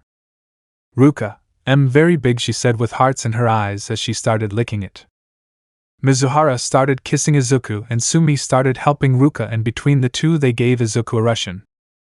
And so they continued until Mizuhara joined the 2 girls, and between the 3 of them they started to suck Izuku, and he came in their mouths, leaving them full. Lemon end. Izuku and the girls proceeded to finish bathing and got changed. Just when they finished they knocked on the door, and when they went to open it was Mommy with a backpack and pajamas on. Mommy, ready for the sleepover, she said excitedly, jumping on Izuku. Ruka, Mommy, you're here, Ruka said excitedly. What do you have in that backpack? She asked curiously. Mommy, I brought a Play Center 5, she said, this as if it were nothing. Mizuhara and Sumi, Play Center 5. Mizuhara, but it's the new console that just came out, shocked. Sumi, The one that looks like a Nintendo Switch but 1,000 times more powerful, she said excitedly. Mommy, shall we play? The girls, yes, they said in unison to sit in front of Izuku's TV and proceed to play.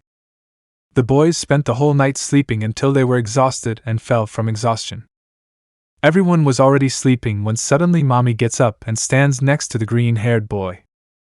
Mommy, hey Izuku, are you awake? She said in a low voice so as not to wake up the others. Izuku, yes, Mommy, what's wrong? He said in the same way. Mommy, how do I say it? She took a breath. I like you Izuku, she said in a low but firm voice. Izuku, Mommy, you should know that Mizuhara, Ruka and Sumi are also my girlfriends, and it's not that I'm a womanizer, but they decided to share me without letting me have an opinion, he said, looking at Mommy. Mommy, I don't care, she said determinedly, as long as I'm with you, she said looking at the green-haired boy. Ruka, Mizuhara and Sumi, who were awake, heard this and decided to intrude. Ruka, with one more fun, she said in a strange tone, excited? Surprising everyone. Mizuhara, one more would be an even number, he said laughing. Sumi, pee-pee for me and no problem, she said a little blushed. Mommy, so Izuku, do you want to be my boyfriend? She said happily. Izuku, yes, Mommy, yes, I want to be your boyfriend, he said smiling so that Mommy would kiss him. Mizuhara, okay, girls meeting, he said to make a circle and leave aside a green-haired boy with a drop of sweat. Ruka, well, we'll explain the rules of this to you first, she said, pausing. Never betray Izuku. Second, always try to make him happy. Mommy knew what she meant by this because she also knew about Izuku's past. Third, always be faithful to him, she said, finishing the story, and those would be the 3 rules, she said, crossing her arms. Mommy, sounds good to me, she said, throwing herself on top of Izuku to sleep on his chest. Ruka, me too, she said as she snuggled up to the green-haired boy's right side. Sumi, me too, she said as she curled up on the left side. Mizuhara, me too, she said as she snuggled up next to the green-haired boy. Izuku, I love you girls, to give each of you a kiss on the forehead. The 4, we too Izuku, they said, kissing him on the lips. Elsewhere. All for one. So a vigilante, huh? Then next time it will be your death, you damn brat. Because of you I lost the ability to give and take powers, he said angrily, but I still have the ones I have and my super regeneration to destroy you, he said maniacally. Advance. Mizuhara, Izuku, I want you to accompany me to a place tomorrow. Izuku, but you don't have a job as a girlfriend. Mizuhara, I quit that job because I just want to be with you. Izuku. Izuku, okay, let's go tomorrow. Mizuhara, but we will all go. Izuku, okay, I'm going to get my bag ready with comical tears. Mommy, promise us that when all this villain stuff is over you'll marry us. Ruka, you've been swept away. Ruka, Mizuhara, Sumi, Mommy, you promise us. Izuku, blushing. Izuku, I swear. Happy. The promise. Izuku was waking up next to his beautiful girlfriends. Mommy, good morning Izuku, she said, giving him a kiss on the lips.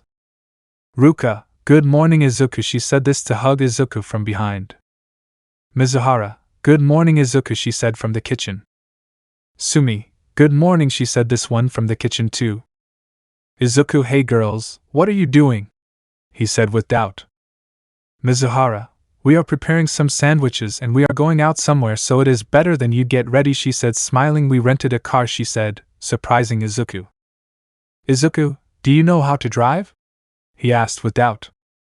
Mizuhara, no, sticking out her tongue, but I was hoping you would, she said, making everyone's sweat drop. Izuku, okay, I'll drive, he said with a smile, making the girls blush. How long is the trip? He said, thinking it would be short. Mizuhara, 5 hours, he said as if nothing had happened. Izuku / Ruka / Sumi / Mommy, 5 hours, they said surprised. Izuku, okay, I'll prepare for the trip. Ruka, come, he said, calling Ruka. Ruka, yes, Aiza, she said this with affection. Izuku hugged Ruka, making her blush and laying down. Izuku, can I use you as a pillow? He said sleepily. Ruka, why yes, she said blushing. Izuku, thank you, he said, putting his head between Ruka's breasts, making her blush, making her sweat drop and the others a little jealous. Izuku fell back asleep while Ruka caressed his hair. Mizuhara, he's a big sleeper, he said, laughing, giving Izuku a kiss on the lips. Izuku, Mizuhara, he said this in his dreams, extending his embrace towards Mizuhara and trapping her too. Mizuhara, Izuku, she said, blushing. Izuku, very soft, he said in his sleep, settling between Mizuhara's breasts, blushing at her. Mizuhara, to Izuku, I have to finish the meal, he said, trying to get away, but then he saw that Izuku looked very cute. While sleeping a little more won't hurt, he said, to lie down next to Izuku. Mommy, I want that too, she said as she got close to Izuku and kissed him. Sumi just came closer and did the same, blushing a lot. Izuku, girls, he said in his sleep, hugging everyone. Let's get married, he said dreamily, blushing everyone. Mizuhara, what are you dreaming about? She said happily. Mommy, I think he's dreaming that we're getting married. How nice, she said, blushing. Ruka, Izuku wants to marry us, she said happily. Sumi, you're right, she said, blushing but at the same time very happy. Mizuhara, well, I'll tell you what I have planned for today, she said, making everyone curious. Ruka, what a plan, said this curious one. Mizuhara, we will tell Izuku to promise us that when all this is over he will marry us, she said, blushing but happy. Ruka, yes, she said happily. Mommy, I love Izuku and I want to be with him all my life, she said, smiling and hugging Izuku. Sumi, I love Izuku too and I also want to be with him forever, she said with a rare confident tone. Mizuhara, so it's decided, today we'll ask him, but for now let's get him up because we're running late, she said to go and get Izuku up, but before waking him up the girls heard something. Izuku, Izumi, please don't do this, he said this in a serious tone while asleep. Izuku, my arm, he said this again in the same way. Mom, what's so funny about it, he said this again, babbling in his sleep. Mom, why do you want me dead, he said this to surprise and sadden the girls. Izuku suddenly stood up, breathing heavily and holding his metal arm, scaring the girls. Mizuhara, Izuku, are you okay? He said this but couldn't say any more words when he saw Izuku crying on his chest. Izuku, just because I didn't have a power when I was born, they rejected me, he said sadly, surprising the others. Just because of that, they tried to kill me. Just because of that, my sister burned my arm, he said, hugging Mizuhara tighter. I know Izuku is cold, but remember, even though we are the highest point of evolution, every human being still has a heart. Mizuhara and the girls proceeded to hug Izuku while she caressed her hair. Mizuhara, Izuku, she said this, getting your attention. You are the most important thing I have, she said this to look at a sobbing Izuku. If it hadn't been for you, I don't know what those guys would have done to me the day we met. She finished this to smile at Izuku. Sumi, the day we met you saved me from those criminals, she said happily. If it weren't for you I wouldn't be here today, she said, smiling at Izuku. Ruka, you gave me a place to live when I had no one, she said this to remember when she met Izuku. You protected me and fulfilled my whims, she said, smiling at Izuku. Mommy, you saved me from having something done to me that day at the mall, she said, a little scared to remember what happened, and you treated me very well, she said, also smiling at Izuku. Mizuhara/Ruka/Mommy/Sumi, we love you, Izuku, you are our hero, they all said in unison, making Izuku cry even more. Izuku, gee girls, he said quietly. Girls, he said as he started to cry even more, hugging the girls, I love you, thank you for what you've done for me. Thanks to you I can be a better person, he said, changing his tears to tears of happiness. Nothing will ever happen to you as long as I'm here, I swear, he said, releasing the girl. Mizuhara, we know, Izuku, and that's why we love you, she said to kiss the green-haired boy, and the others did the same. Izuku, okay, enough with the tears, he said, wiping his eyes with his sleeves. We have a trip to take, he said, smiling, blushing a little at the girls. Mizuhara/Ruka/Sumi/Mommy, yes, they said excitedly. Izuku proceeded to load the things into the cart, while Ruka was on his back, lazy because she didn't want to walk. Izuku, Ruka, you're very lazy, you know, he said, looking at Ruka. Get down, you're a bit heavy. Ruka, but Izuku doesn't want to walk, she said, moving her breasts on the green-haired boy's back. Izuku, okay, he said as he continued walking, drawing a drop of sweat from the others. Mizuhara/Sumi, Mommy, how quickly I put it together, they all thought in unison. Okay, everyone get in, it's time to go, he said, closing the trunk. All yes, they shouted excitedly. Izuku proceeded to start the car and start driving with the girls. After 1 hour the girls were sleeping and Izuku was still driving. Izuku, they sure fall asleep fast, he said with a drop of sweat. Time skip 4 hours. We see in Izuku getting out of the car with the girls. Ruka, the trip was hard, he said stretching. Izuku, why my love, did you have nightmares? He said in a mocking tone, making Ruka blush and making her make a tender pout. Mizuhara, okay, follow me, it's this way, she said, starting to walk to be followed by the others. After walking for a while they arrived at a hill with a beautiful view of the entire forest. Then Mizuhara proceeded to put a blanket to put the food and for everyone to sit down. Ruka, I'm starving, she said in a hungry tone, but then she noticed an apple on a tree. Aizawa, she said, yelling at the green-haired boy. Izuku, what's wrong, Ruka? He said, smiling at her, making her blush. Ruka, bring me that apple, she said, giving the green-haired boy eyes. Puppy, you can bring it down with your black robes, she said, begging the green-haired boy. Izuku, you know I don't use my powers if I don't have the suit on, he said, making a cute pout in Ruka's face. Ruka, please Izuku, she said, throwing a tantrum. I want that apple, she said, crying comically. Izuku, no Ruka, no is a no, he said with an authoritative tone. Ruka, knowing that she couldn't convince Izuku with that, used her last card. Ruka, Aizawa, she said in a seductive tone, if you bring me that apple one will reward you at night, she said, looking at Izuku. Izuku in a quick movement under the apple tree a little blushed. The girls had a drop of sweat because of how easy it was to convince the green-haired boy. All the girls, now we know how to convince him, they all said in unison. Izuku, is this delicious, Ruka?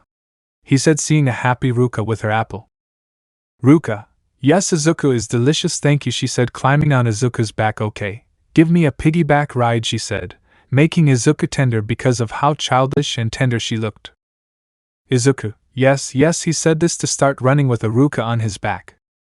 The other girls just watched this with a drop of sweat. The afternoon passed and Izuku and the girls spent the entire day chatting and eating until dusk came and dawn looked beautiful to everyone's eyes. Then at a certain point Mizuhara stood up and spoke. Mizuhara, hey Izuku, do you know why we brought you here? She said happily. Izuku, no, this curious man said, what was it for? Mizuhara, well, we wanted to tell you something. While the other girls stood up. Izuku, we just wanted to tell you that if after all this is over, and you have finished off all for one. Mizuhara, Ruka, Mami Sumi, you would marry us, they all said in unison, blushing. Izuku, girls, he said quietly, it's a promise, Izuku said determinedly. The girls felt happiness and rushed to hug Izuku. After that beautiful moment, Izuku and the girls proceeded to go to their homes. First they dropped Mami off at her house and Mami said goodbye to Izuku with a long kiss on the mouth.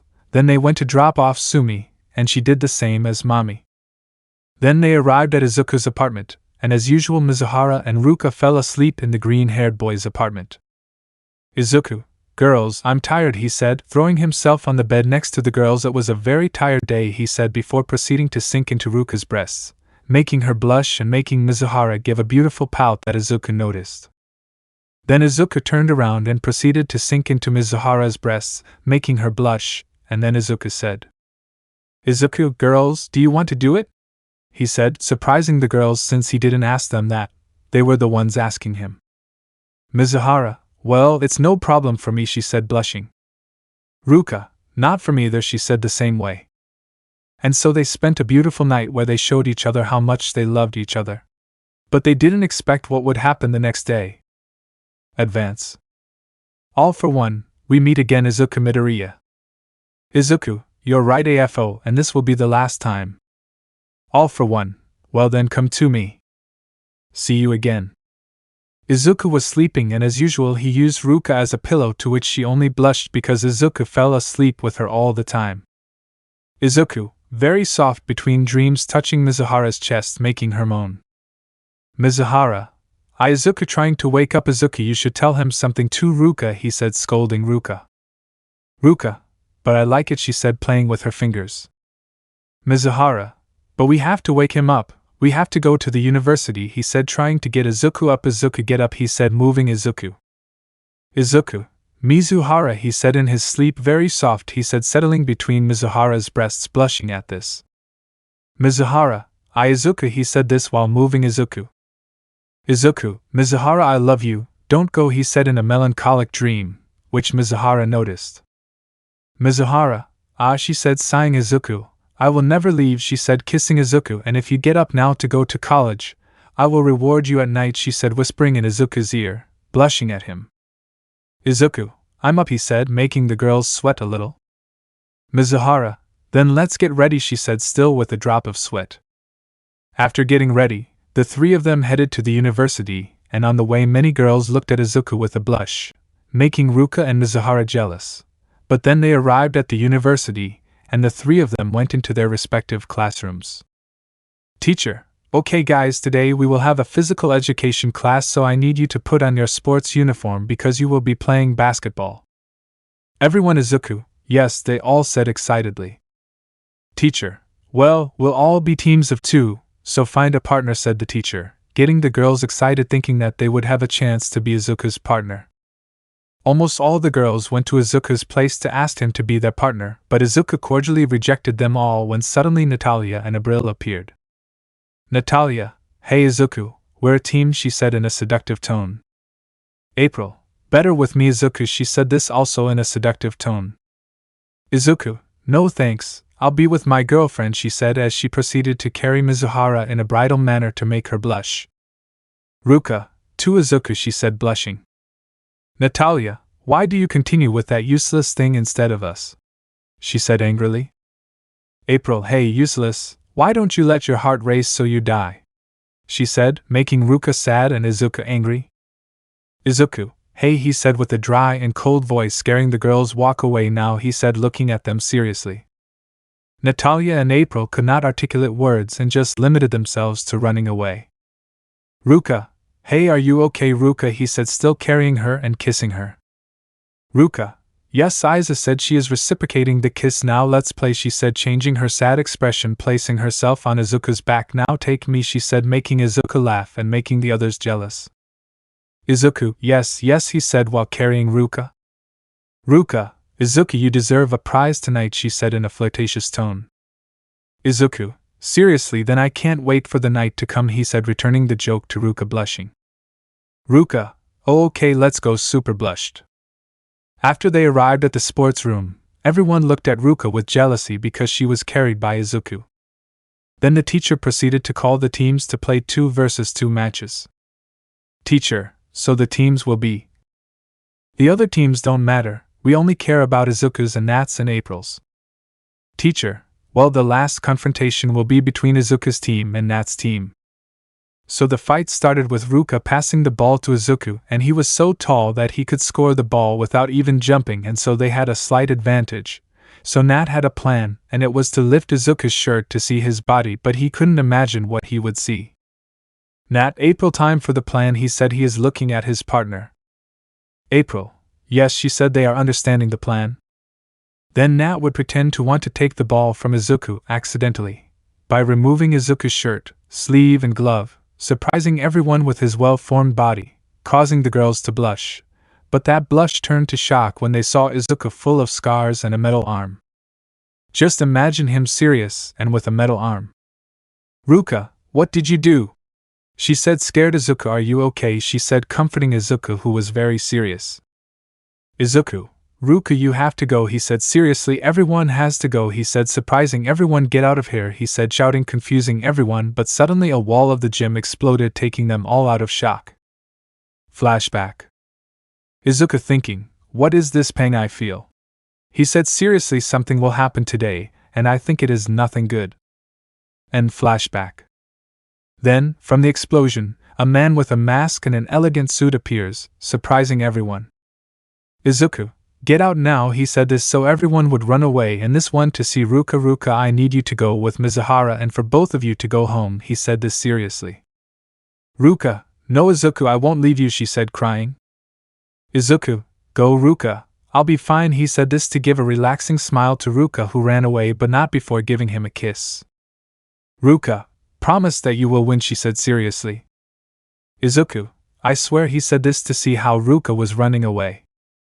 All for one, we meet again Izuku Midoriya, he said seriously. Izuku, you're right AFO, and this will be the last time, he said, jumping towards AFO. All for one, well then, come to me, he said as he also jumped into the battle. The event was being filmed by a news helicopter. Reporter, what we are witnessing is an event never seen before, she said worriedly. The student Izuku Midoriya, the new vigilante of the city called Stylex, is fighting against another subject who apparently also has powers, and what we are going to witness is going to be a battle of titans. Then Izuku and AFO proceeded to clash their fists in an epic battle that neither of them wants to lose. On one hand we have Izuku, who fights to save everyone, and on the other AFO, who fights to dominate the world. AFO, I will kill you and I will rule this world, he said, releasing tastes of air. Izuku, I will finish you off so that people can live in peace, he said, this being heard by the reporter, and he proceeds to activate the OFA at 50%. Reporter, what's happening is something bad, she said seriously. On one hand we have the man called AFO who wants to dominate the world, she said scared, and on the other hand we have the vigilante.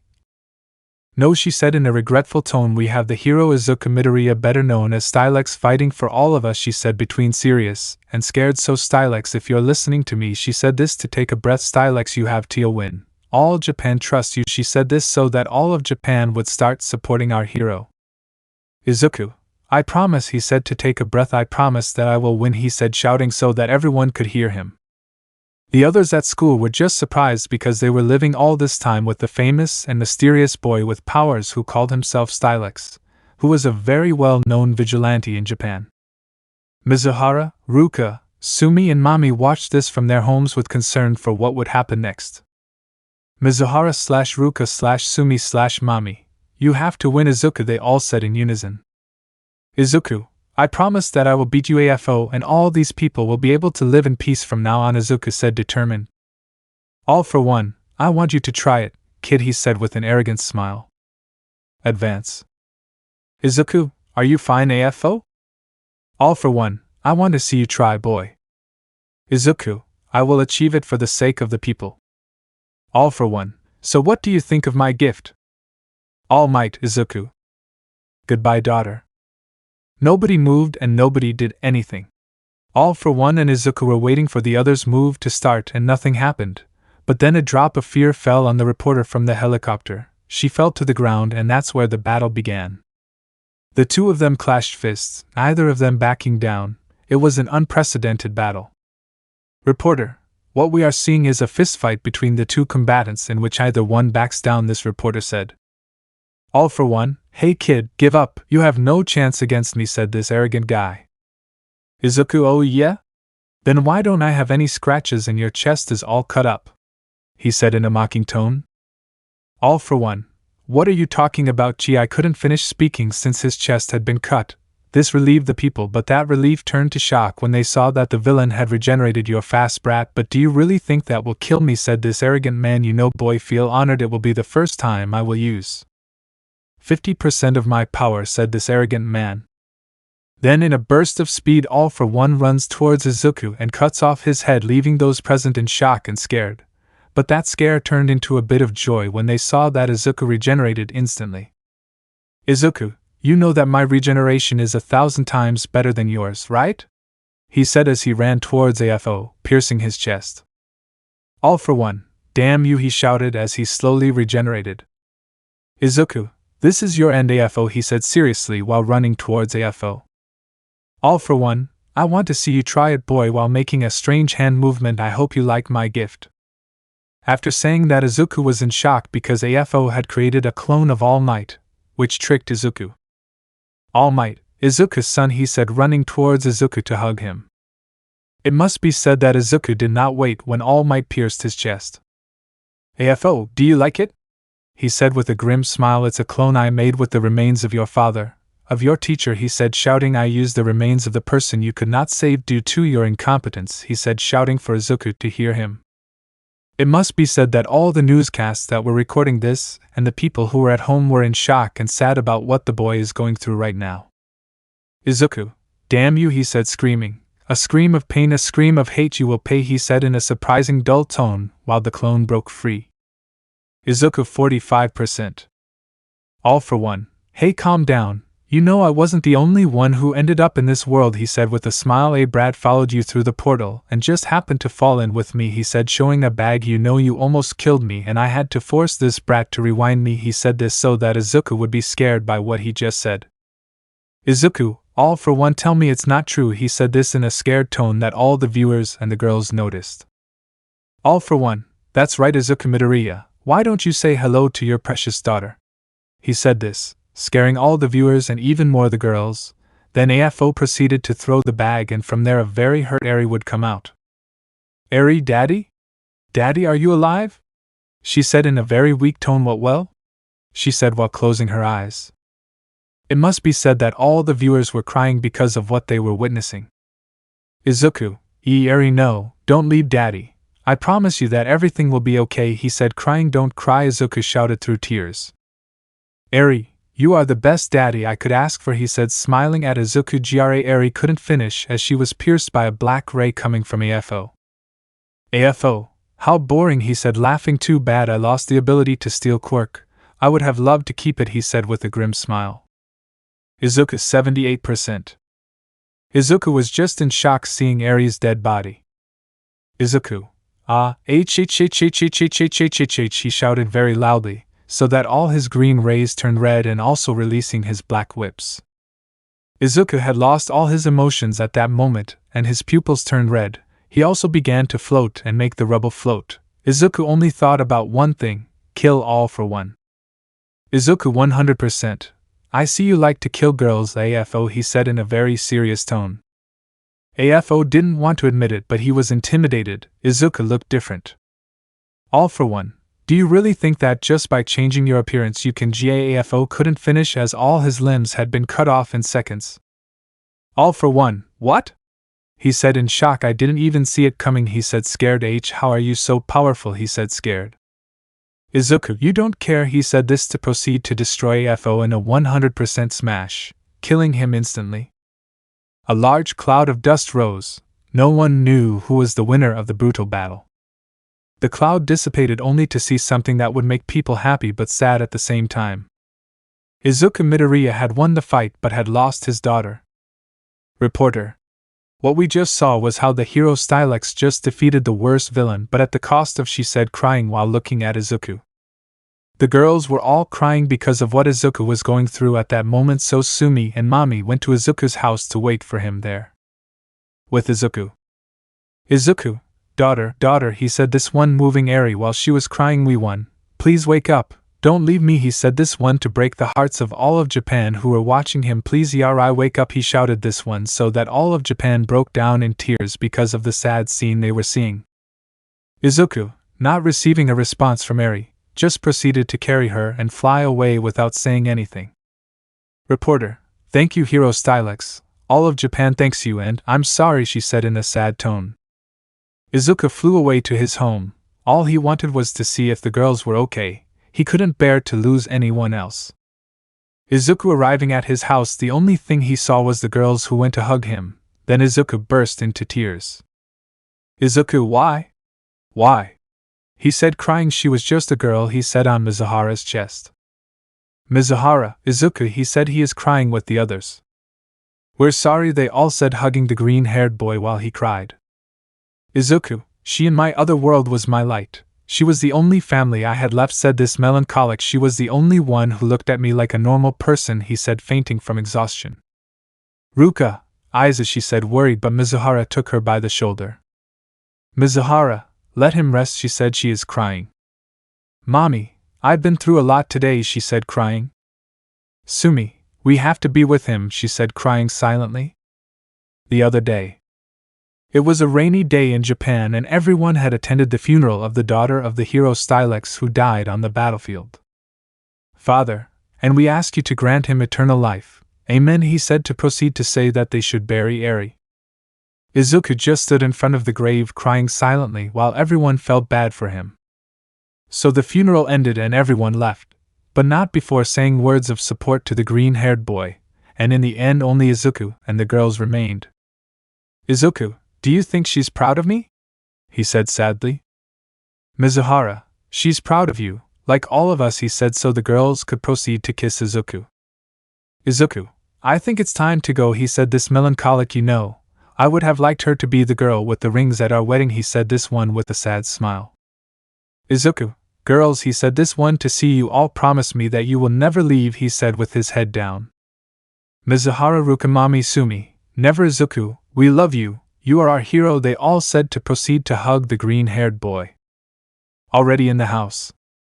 Izuku, good, changing his sad expression. Eri wouldn't like to see me like this, he said, putting on a smile. Girls, get ready because we're getting married, Izuku said, so the girls would cry with happiness. The four of them, yes, they all said as they proceeded to kiss the green-haired boy while crying. Izuku, I promised them and I will fulfill them, he said this before proceeding to kiss the girls. Izuku thinking, Eri, I hope you are happy, wherever you are, he said while crying with happiness with the girls. Advance. Ruka, Izuku, look at this one, or better yet this one, I don't know which one to choose. Izuku, you'll look beautiful with anyone, Ruka. Mizuhara, Izuku, this dress suits me well. Mommy, you promised to take care of my daughter. Mommy, you promised to always be faithful to my daughter. Mizuhara's grandma, I'm so glad they took the next step. Wedding preparations PT1. Ruka was sleeping when she suddenly woke up feeling a weight on her chest. Ruka, huh? She said when she felt the extra weight and looked under the sheets. She realized it was Izuku hugging her and as usual between her breasts. Hey Izuku, I still can't believe we're going to get married, she said, happily shedding tears, although at first I didn't expect this, sharing you. I think it's the best thing I've ever done. Thanks to that I have some excellent friends and above all I have you, she said, stroking her hair. Thanks to him, Izuku, he said in Izuku's ear, speaking softly so he wouldn't wake up. Izuku, Ruka, I love you. Thank you for being with me, he said in his dreams. Ruka, it seems like he's dreaming about me, Ruka said happily and blushing. After that beautiful moment, Izuku and Mizuhara woke up and Ruka went back to sleep. Izuku, boy, does she sleep a lot, right? He said, giving his future wife a good morning kiss. Mizuhara, yes, she said, returning the kiss. My grandmother wants to chat with you, Mizuhara said, smiling. Izuku, okay, when does my future wife's grandmother want to see me? He said, blushing and making Mizuhara happy. Mizuhara, future Mrs. Midoriya, she said, puffing out her chest with pride. Ruka, I will also be future Mrs. Midoriya, he said, waking up suddenly with his fist raised. Izuku, and that makes me very happy, Izuku said as he proceeded to kiss the two girls. So when will you go see the dresses?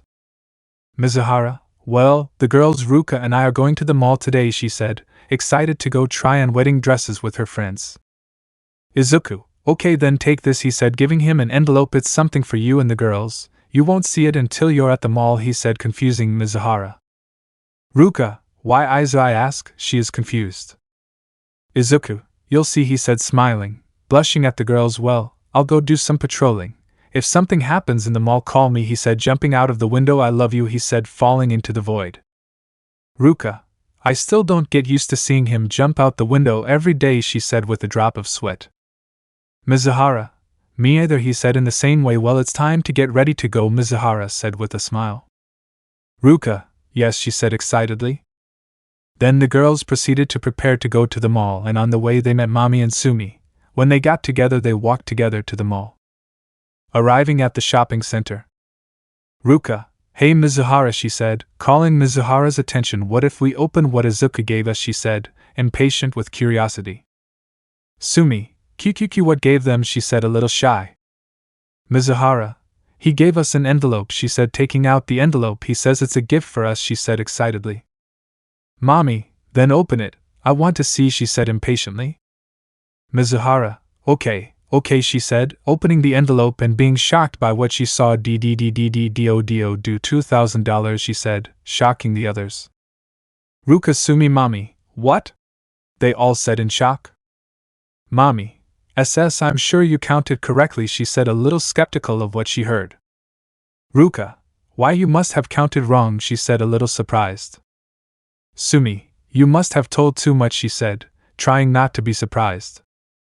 Mizuhara, I didn't count wrong, there's even a note, he said this to proceed to read it. Izuku innovation. Izuku, hey girls, first I wanted to tell you that I love you, Second, I found out that you are going to the mall and I can't let you go with little, so accept that from me. If you're wondering how I got them, well, easy. The government gave me a huge sum of money and erased all the things that had to do with my identity. Too bad it was broadcast live and all of Japan saw it, but meh. I will now be patrolling the city, so take care of yourselves and buy some nice clothes. I love you. Signature Izuku. End note. All the girls fell on their backs when they saw the huge amount of money that the green-haired boy had given them. Mommy, and if we reward him for it, she said with a mischievous smile. Ruka, and how, she said this confused. Mommy, you know how, she said, making the others blush. Mizuhara, and W, when will we do it? She said, blushing as I assumed. She didn't say anything but just confirmed her head.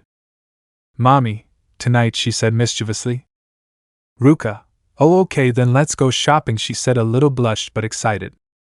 So they spent the whole day shopping for clothes, and they bought their wedding dresses, and they also bought a maid outfit because according to mommy, men like that.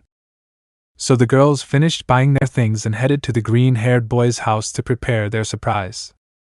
Meanwhile, the green-haired boy was walking through the streets of Japan greeting all the citizens.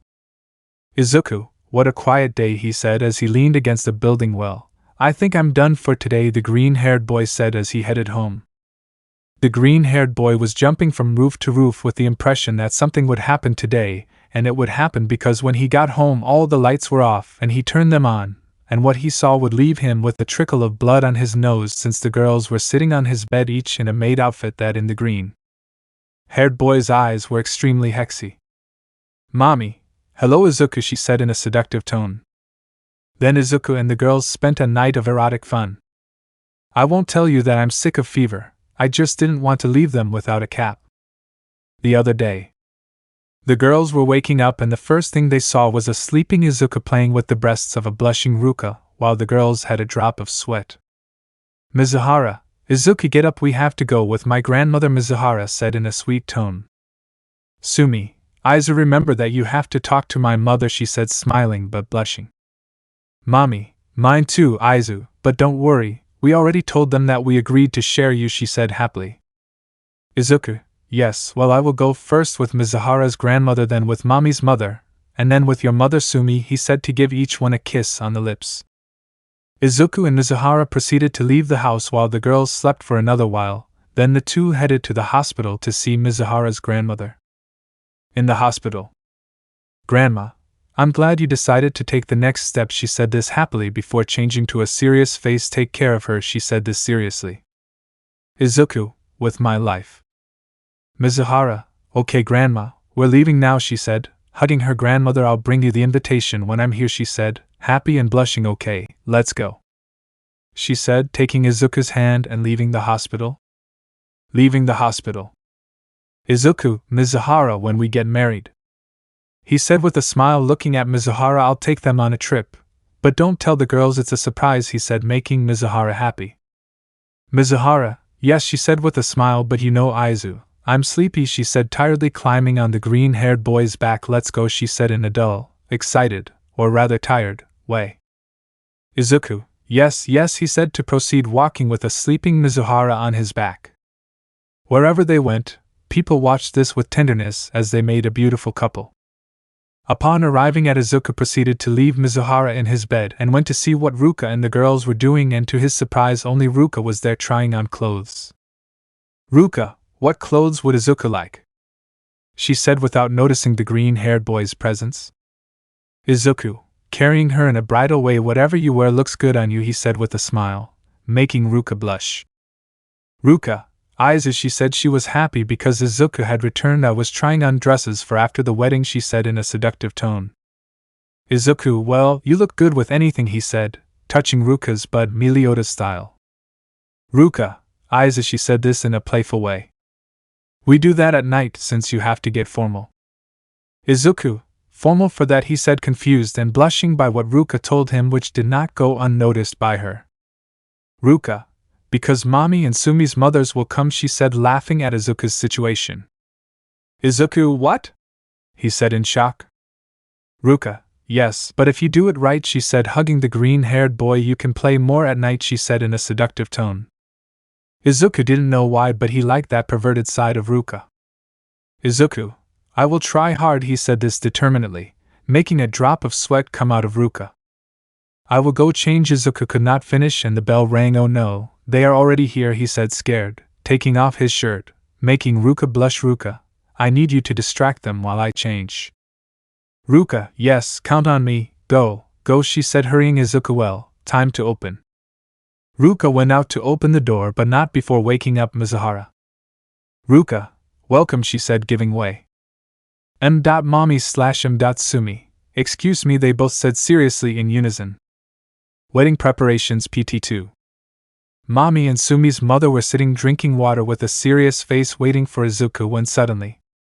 Izuku, ladies, it's a pleasure to see you, and you, Miss Sakurasawa, it's a pleasure to meet you, he said, bowing, surprising the two ladies with how polite he was.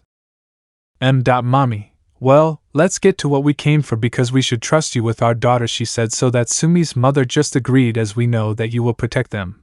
As we know that you will protect them all, she said, raising her voice a little. Izuku proceeded to activate the Ofa, surprising the two ladies. Sumi, TT, you are the one she impressed, said the watchman. Izuku, yes, and I promise by the most important thing I have that I will protect them with all my power, and even give my life for them, he said, deactivating the Ofa. So please, let me marry your daughters, he said, kneeling down and putting his head on the ground. Ruka and Mizuhara saw this happily, since Izuku would give his life for them, and was even capable of humiliating himself to be with them. Sumi, and how will you keep them, she said seriously. Izuku, well, I wanted it to be a surprise for the girls, but starting next month the government will start paying me $20,000 for saving Japan, he said, surprising everyone. Mommy, $20,000? She said, surprised and incredulous. Apparently you will keep them well, she said, smiling. Boy, you are someone very mature and educated, and you are very well positioned, so you have the permission to marry my daughter, she said, her serious face changing. Sumi, boy, even though I just met you, I can see that you are an excellent person, she said, turning to a happy face. You have my permission to marry Sumi, she said, happy. Izuku, thank you, he said, shedding a few tears, making everyone smile at the emotional moment. Mommy, well, leaving aside the tears, where will the wedding be? She said excitedly. Izuku, wiping away tears, it will be in the new house where we will move. All new house, they all said, impressed. Izuku, this apartment is too small for the four of us to live in, so I decided to buy a house on the prairie 20 minutes away on foot. Do you want to go see it? He asked, exciting everyone. It will just be a surprise for Mommy and Sumi, since Ruka and Mizuhara already know, he said with a drop of sweat because of how excited they were. Mommy, it's okay, I won't tell him anything. Sumi, me either. They both said. Izuku, well then let's go, he said, to proceed to leave the house with the two women and two of his four girlfriends. Then on the way they were talking about trivial topics about how the wedding will be and who the godfathers will be. Izuku said that he will only bring one who will be the doctor as the main godfather and his companion as the main godmother, and that if they want them to choose the rest. After that talk they all arrived at the house that the green-haired man bought, and they were excited about how big it was. Ruka, here we will see, she said, impressed by the size of the house. Mizuhara, how great, she said, surprised. Mommy, it's a very big house, boy, I congratulate you. Sumi, yes boy, congratulations on this home. The two said to Izuku with a smile. Izuku, well, we passed. The four, yes. After seeing the house and being even more impressed because it was more beautiful inside, they proceeded to leave, but not before telling Izuku that if he needed help with the move, to tell him, and he told him that there was no problem since with his black whips he can do it faster. Izuku, I'm glad you accepted, he said, settling himself on Mizuhara's breasts. Mizuhara, you're right, he said while stroking her hair. Ruka and Mizuhara had already become accustomed to Izuku lying on their chests, and for them that was nice. Ruka, Aizu, and when the wedding will be, I'm already excited to be Mrs. Midoriya. Mizuhara, yes, me too, he said, puffing out his chest in pride. Izuku, well, that was another surprise. Get ready because we're getting married in 3 days, he said, scaring the girls. Ruka, In 3 days, but Izuku, that's very little time that will be spent with the banquet, the cake, the tables, the decoration, she said excitedly. Izuku, I've got it all figured out, he said with a smile, hugging Mizuhara and Ruka. Mizuhara, oh well then no problem, she said calmly. Ruka, you already told Mommy and Sumi, she said while climbing on the green-haired boy's back. Izuku, I told their mothers to tell them since they are both undecided about the wedding dress and they say they don't want to see me until the wedding because they want to surprise me, he said with a little depressive aura. Mizuhara, well, understand, they want to surprise you, she said, comforting the green-haired boy. Ruka, yes, Mizuhara is right. I would also like to surprise you, but I live with you so I can't, she said laughing.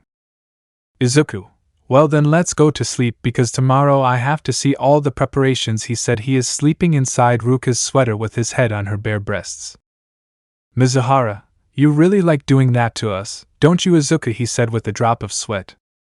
Izuku, they are very comfortable, he said inside Ruka's breasts, and squeezing Mizuhara's breast. Ruka, well, I'm sleepy too, she said to go to bed with a green-haired boy on her chest. Mizuhara, tomorrow you will sleep with me like this, Aizawa, she said with a tender pout. Izuku, yes, I promise you, he said, making Mizuhara happy. Oh, what a beautiful harem. The next day. Izuku, well, I want you to set the table. There are guys, please, we don't have all day, he said, watching to make sure they arrange the place well for the wedding. I'm getting married. I hope you're re-watching this, Dad, Eri, wherever you are, he said, releasing a tear to the sky. Advance. Izuku, well, we're finally getting married. And you? Father, and you girls accept Izuku Midoriya as your husband. Ruka/Sumi/Mommy/Mizuhara, we accept with all happiness. Father, you can kiss the brides. The next chapter. The wedding. The wedding. It was a beautiful day. Izuku woke up next to Mizuhara and Ruka. Everyone was very happy because today was the wedding day, the most anticipated day for the four girls and Izuku. Izuku, good morning, he said, giving each one a kiss. Ruka, Izu, today we get married, Ruka said very happily. Mizuhara, yes, she said with a tender childish tone in her. Izuku, I'm very happy too, he said, shedding a few small tears, surprising the girls. I'll finally be with the women I love. I feel like life is finally smiling at me, he said, smiling while crying. Ruka/Mizuhara, Izuku, they both said, throwing themselves on top of Izuku while crying. We love you, they both said in unison, happy. Izuku, I love you girls too, he said, hugging them deeply. But well, I have to go, he said, letting them go. I have to go see my outfit, and I will wait for you at the altar. Please come, he said, looking at them with a smile. Mizuhara, believe me, we would cross land and sea to be there, she said with a smile, and Ruka just nods. Izuku, well, I'll go meet a friend. See you at the altar, he said with a big smile as he jumped out of the window. Ruka, since when does Izuku have friends? She said she was happy because Izuku was interacting more with other people. Mizuhara, I don't know, but it makes me very happy, she said. Well, we have to get ready and discuss where we will meet the girls, right? She said, getting up and dragging a Ruka who wanted to keep sleeping. With Izuku. Izuku, hi, document. I'm here, he shouted to be hugged by the doctor. Doctor, Izuku's son, it's good that you're here. Are you ready to go? He said, putting on a jacket. Izuku, yes, I need to see my tuxedo for the wedding. He said this so that the doctor would have a smile. Doctor, wow, I can't believe you're getting married. And I can't believe I'm going to be the best man, he said with emotion. Izuku, yeah, well, let's go see the suit, he said, walking with the doctor. Izuku and the doctor would be arriving at the shopping center to buy Izuku's suit. Then they proceeded to buy the suit and Izuku invited the doctor to eat. After that they left the shopping center. They decided to go to the jewelry store to buy a watch for Izuku and a necklace for each girl. After that Izuku accompanied the doctor to his house and said goodbye to him, telling him that he would see him at the wedding. Then Izuku flew through the buildings to his house when suddenly a portal opened, scaring him.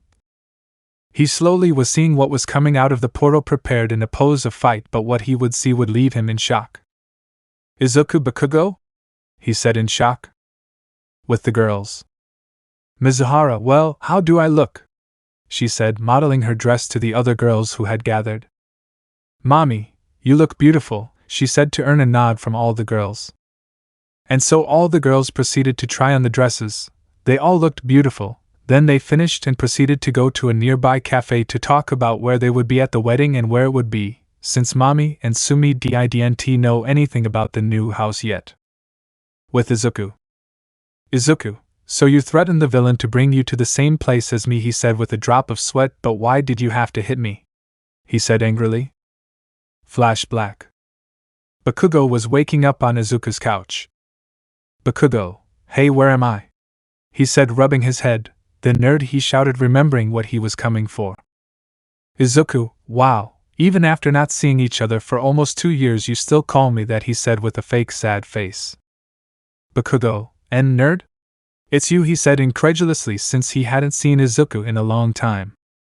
Izuku, the same, he said in a mocking tone, but he couldn't continue when he felt Bakugo hug him.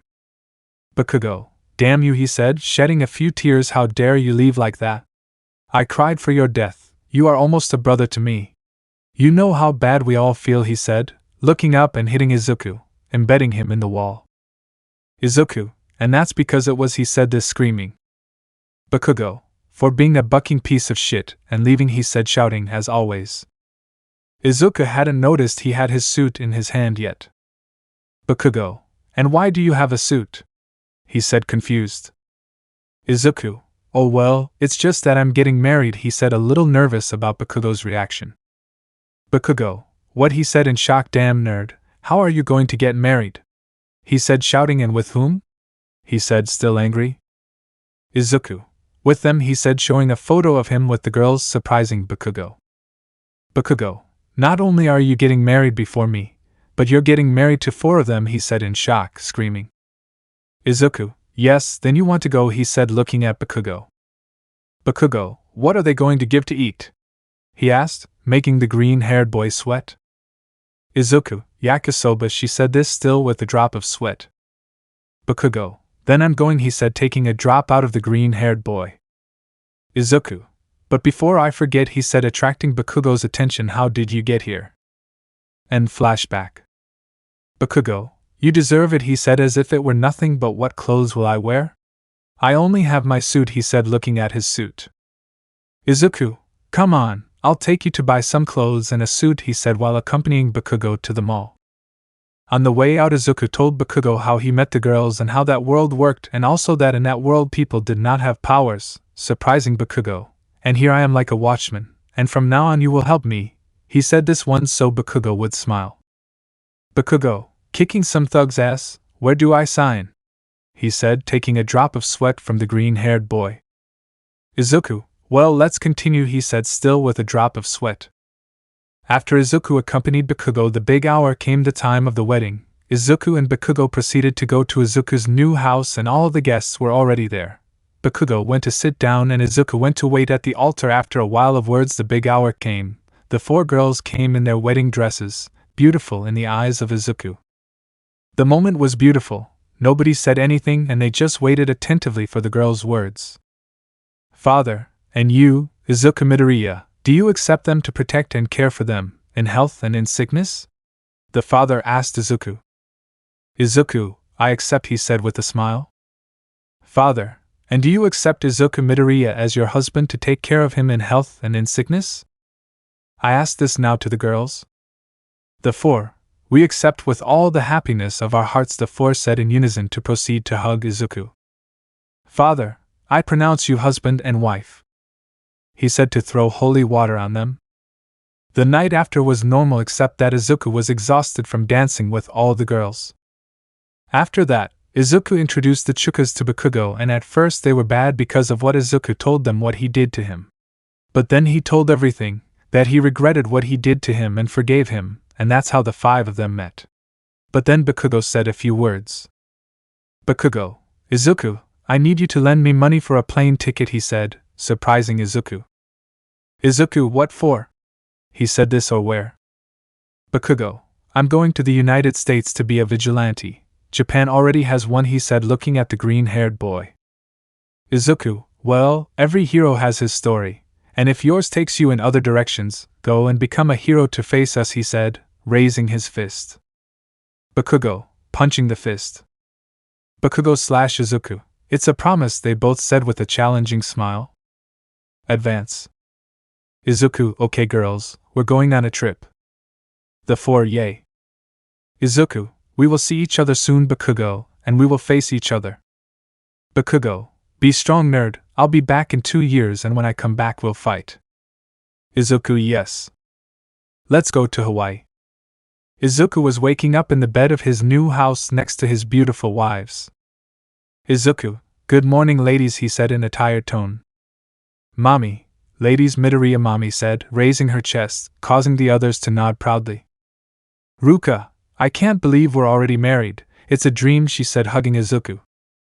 Izuku, but we're not done yet, he said, drawing the attention of the four girls. Sumi, what's wrong, Aizu?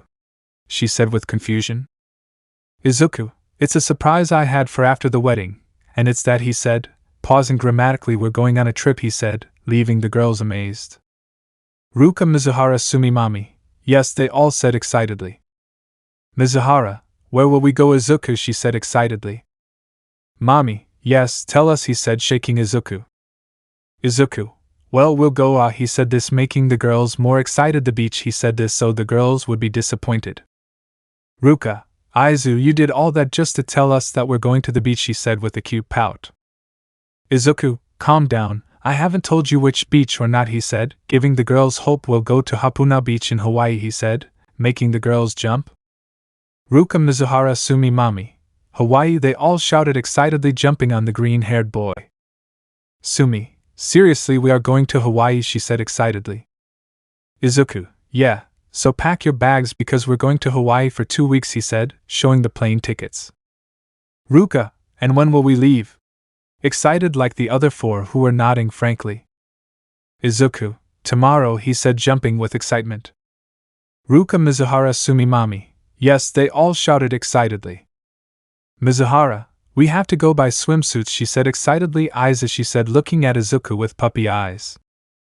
Izuku, okay, let's go, he said this so that everyone would be happy and Ruka would climb on his back. After a while they arrived at the shopping center and proceeded to buy things and stopped to eat and watched a movie.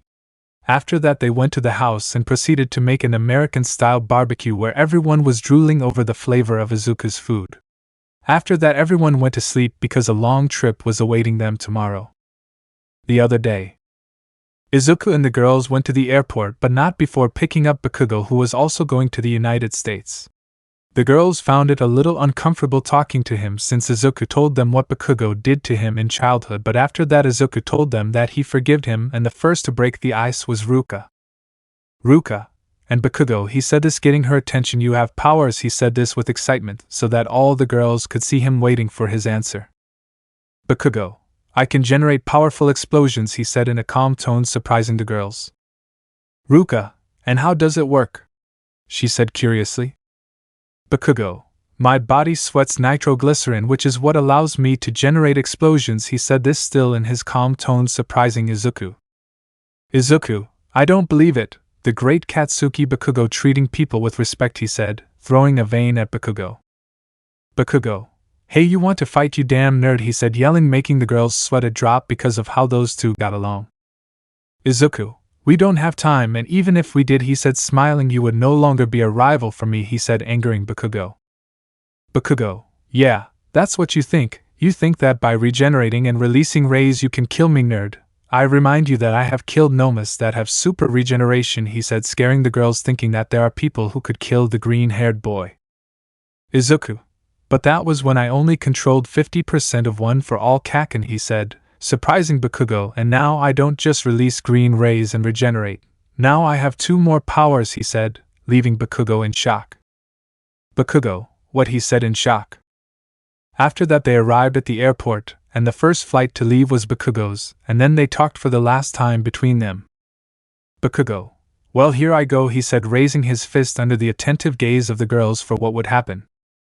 Izuku, yes, promise that you will become strong, and we will face each other, he said this, bumping Bakugo's fist. Bakugo, and you promise that you will become strong so that it is not so easy to defeat you, he said with an arrogant but calm smile at the same time. Izuku, I promise you. Bakugo, Please take care of him, he's a bit impulsive, he said to the girls, referring to Izuku. Izuku, hey, he said this one to burst out laughing. While I told you, and I'll repeat it again. Every hero has his her path, and if yours takes you in other directions, I can't do anything, in an epic voice. Izuku, so goodbye friend, he said this just to see how Bakugo left, taking a last look back. Bakugo, goodbye brother, he said in a whisper that no one heard. After that they called the crew of Izuku's flight, and he and the girls proceeded to board the plane. Izuku had to sit in the middle of Ruka and Sumi, and Mizuhara and Mami had to sit next to a lady with a baby.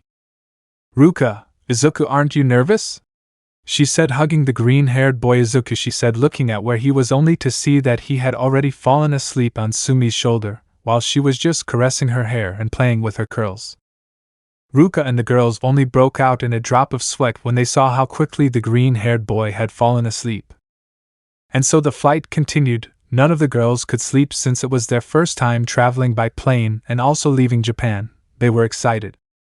But once the flight landed, Izuku and the girls proceeded to go to the hotel, and before entering the room, Izuku said, Izuku, don't be amazed by the room, but I wanted my beautiful wives to be comfortable, he said, to proceed to open the door.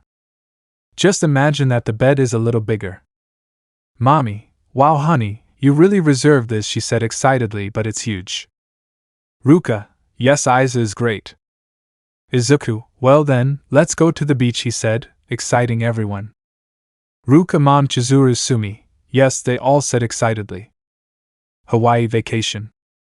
Then the girls and Izuku proceeded to get changed to leave the hotel. When they arrived at the beach, the first thing they could notice was the water, which was crystal clear and beautiful. All the girls were happy because it was the first time they traveled, and even more to such a beautiful place.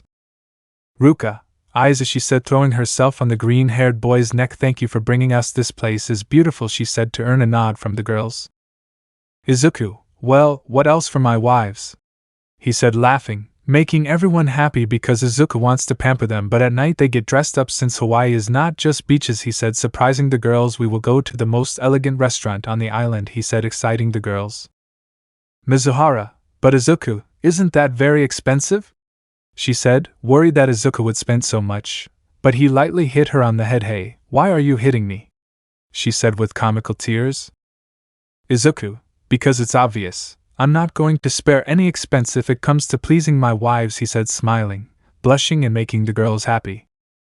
Ruka, Mizuhara, Sumi, Mami, we won the lottery, they all said, thinking.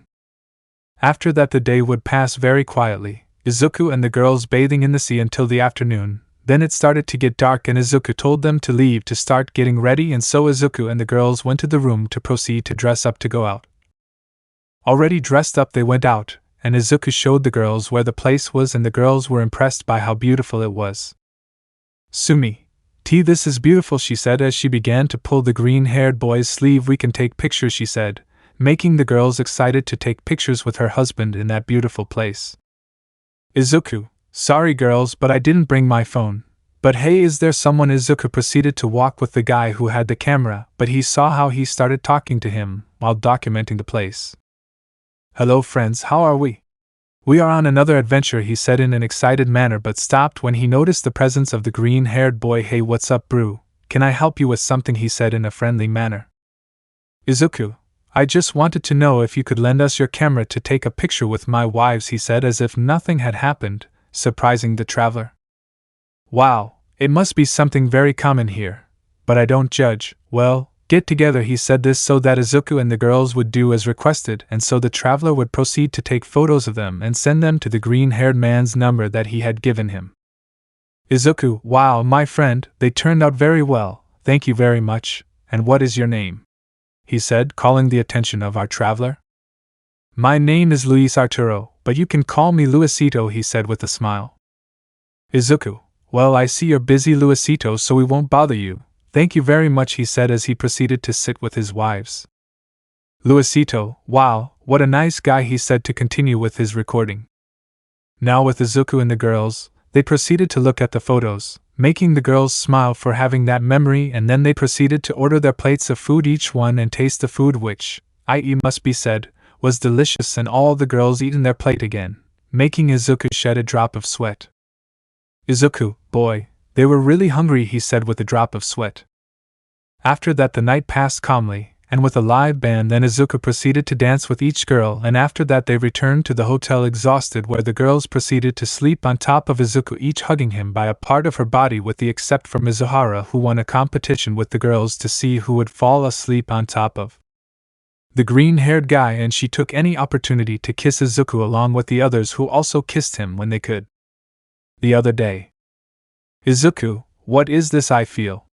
He said to lift the sheets and find something that would surprise him. Little lemon. The girls were sucking Izuku's member all together, making him moan lightly. After that Mizuhara climbed on top of the green-haired boy to put her butt in his face, and he started licking her vagina. After that Mommy followed, who stuck the green-haired boy's member in while Sumi and Ruka licked his balls. After that Izuku came, soaking the faces of the 4 girls, who swallowed it all. After that they proceeded to take a bath, since today they were going to a volcano in Hawaii. And lemon. Mizuhara, and what did you think of today, Izuku? She said with a mischievous smile and a slight blush. Izuku, fantastic, he said, this fantasizing to the sky just for the girls to blush. Ruka, fool, don't say it so suddenly, she said, blushing. Izuku, but it was amazing, and today we will repeat it, he said, to earn a nod from all the blushing girls. But now let's go, an adventure awaits us. Damn, what that guy said stuck in my head. Meh, never mind, let's go, he said, to proceed to leave the room with the girls. Ruka, and where will we go, Aizawa? He said this on the green-haired boy's back. Sumi, yes, darling, where will we go? He said, hugging the green-haired boy's arm. Mizuhara, I hope we'll go for a walk since we ate too much yesterday, she said this to earn a nod from Mommy. Mommy, you're right, if we continue like this we will gain weight, she said this only to be carried by Izuku in a bridal way. Izuku, I don't care what they look like, to me they will always be the women I love, he said this to pick them all up and give each one a kiss. And answering your questions, girls, we will go explore a volcano with a guide from the island, he said this to impress the girls. Ruka, Mizuhara, Sumi, Mommy. Yes, they all said, excited to try a new experience. Mizuhara, I never imagined doing that, what are we waiting for? She said this so that everyone could proceed to pull the green-haired boy to get there faster.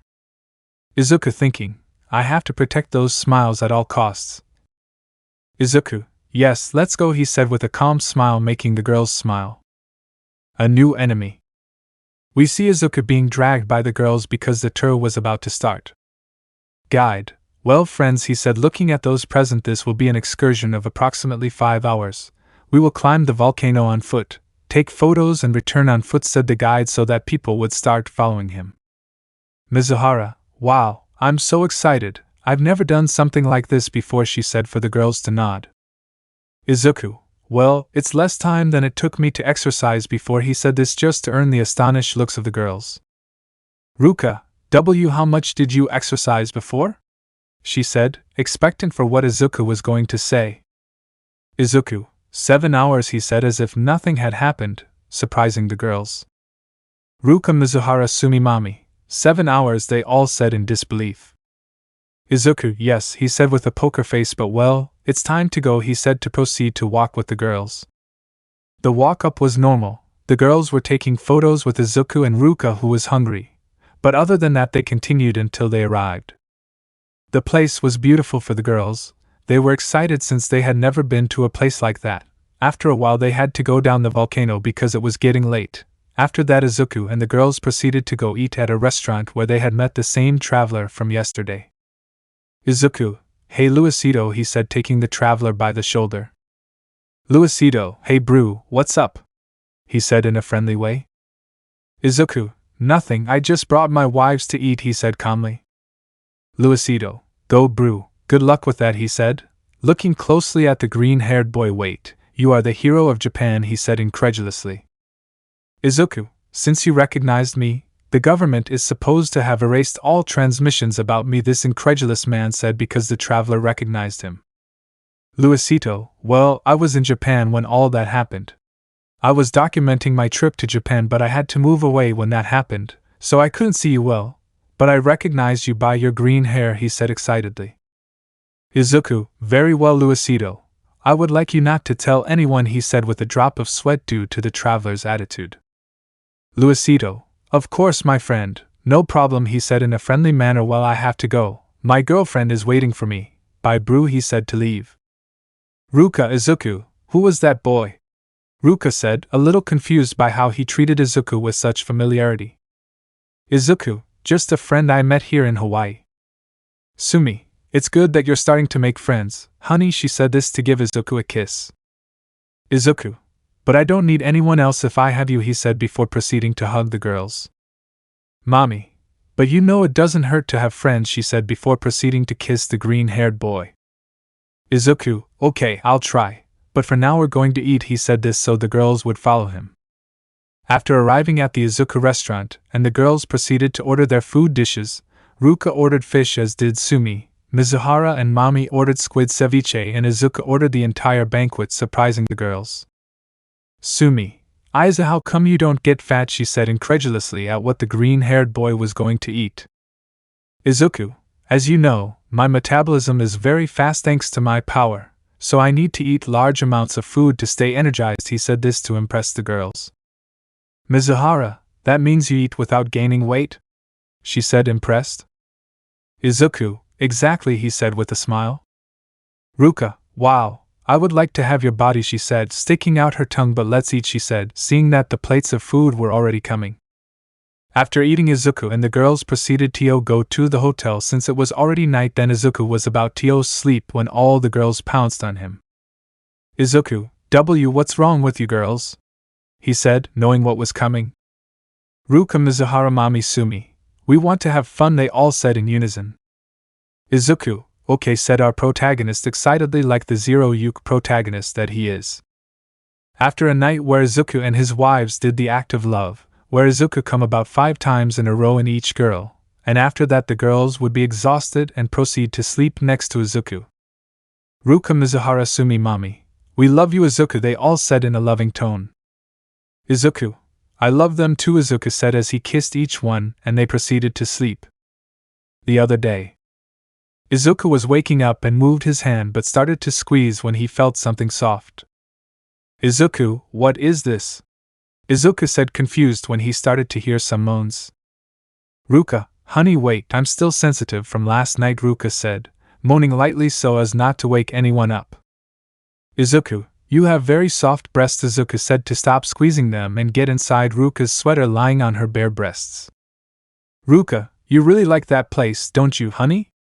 Ruka said, caressing Izuku's hair. Izuku, I love it, he said, moving his head between Ruka's breasts. Ruka, Aiza, not so rough, she said, letting out slight moans. Izuku, sorry, he said this to stop doing it. After that moment, Izuku and the girls proceeded to get up and get changed for the adventure that would await them today, and so the days of adventure after adventure in Hawaii continued, but everything that begins has to end, right? So Izuku and the girls already had to return to Japan. This had made the girls a little sad since they wanted to stay a little longer, but Izuku lifted their spirits by saying that they would return for the December dates, which was already 3 months away.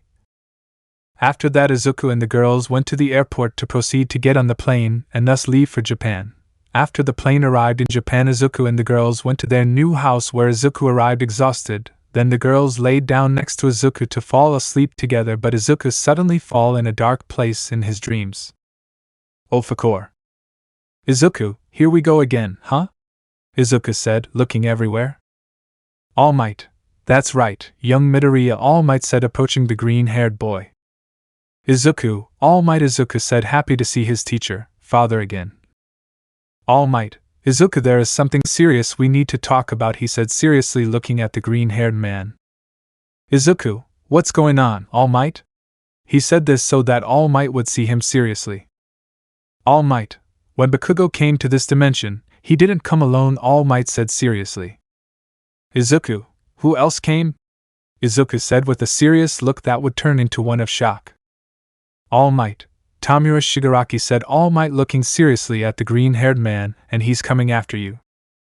Izuku, well, I'll be waiting for him, said the green-haired man, motivated. He won't hurt anyone else. I'll defeat him, said Izuku with determination. All Might, I know, kid, I have to go, and you too, he said so that the green-haired boy would wake up suddenly, scaring the girls. Outside the core. Ruka, Aiza, what's wrong? she said worriedly along with the girls. Izuku, he's here, he said, confusing the girls. Mizuhara, who? He said, he's starting to get scared. Izuku, the successor of All for One, he said this, leaving the girls in shock. Mommy, but how is that possible? Sumi, you're supposed to have killed him. Izuku, well, just as I told you, Ofa was passed down from generation to generation. He said this to earn a nod from the girls. All for One is also capable of that, he said this, scaring the girls. Ruka, and what are we going to do, Izuku? She said, worried about the green-haired boy. Izuku, I'll need all the help I can get, he said as he took his phone. In the call. Bakugo, who the hell is calling at this hour? He said, shouting into the phone, but stopped when he heard the green-haired boy's serious tone. Izuku, Bakugo, Tamura Shigaraki, he said, pausing. Bakugo, what's wrong with that bastard? He said seriously. Izuku, it's here, he said, leaving Bakugo on the other side in shock. Bakugo, how is it possible? Izuku, when you entered through the portal, he followed you, but from what I saw he ended up in a different place, he said seriously. Bakugo, tomorrow I will take the first flight to Japan, he said seriously. Izuku, okay, bye, he said, hanging up. End of call. Ruka, who did you talk to, Aizu? She said worriedly. Izuku, with Bakugo, he said this seriously. Mizuhara, so that he comes to help you, she said this seriously, just like Sumi and Mommy. Izuku, yes, to beat him I will need all the help I can get, he said seriously. Ruka, Mizuhara, Sumi, Mommy, you have our support, Izuku, they all said in unison. Izuku, thanks girls, but for now we have to sleep because tomorrow we have a lot to investigate, he said to lie on Sumi's chest since he had never done it. Does it bother you, he said, looking at Sumi. Sumi, not at all, she said while stroking the green-haired boy's hair. Mommy, tomorrow you're sleeping like this with me, Aiza, she said with a tender pout. Izuku, okay, he said, kissing Mommy and then kissing each girl. See you tomorrow. I love you, he said, snuggling into Sumi's chest. The four of them, we too, Izuku, they all said in unison to cuddle up to the green-haired boy. Elsewhere.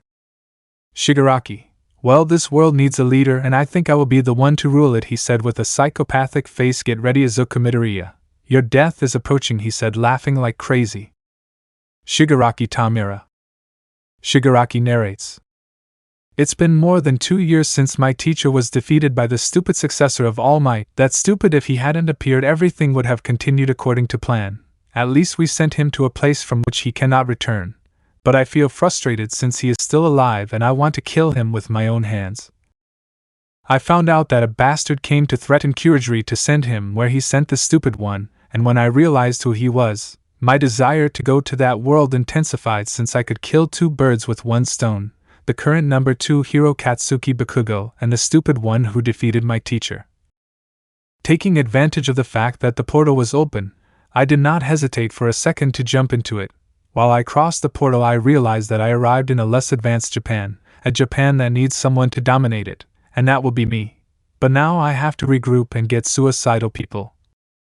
From what I have seen in this world there are no gifts, and the master could not transfer the AFO to me before dying. I only have my power left, but I think it is more than enough to demolish this society. Rumors have been spreading through the streets of Japan that they have found ashes in alleys. At first they did not take it seriously, but they discovered that they were the ashes of people who had been disintegrated. We hope that the hero Stylex discovers who is killing so many people. We trust in you, hero. In Izuku's house. Turn off the television. Izuku, well, it's already starting to move, he said with a serious tone, scaring the girls. Ruka, Aizu, what is the power of that villain? She said, scared. Izuku, his power is very powerful. He can disintegrate people, just by touching them, he said this, scaring Ruka and the girls. Mizuhara, and how will you stop someone you can't touch? She said, worried about Izuku.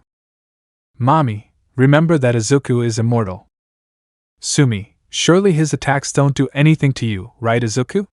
She said confidently. Izuku, my immortality is useless against him, he said, leaving the girls in shock. Ruka, it seems that it is useless, she said nervously and scared.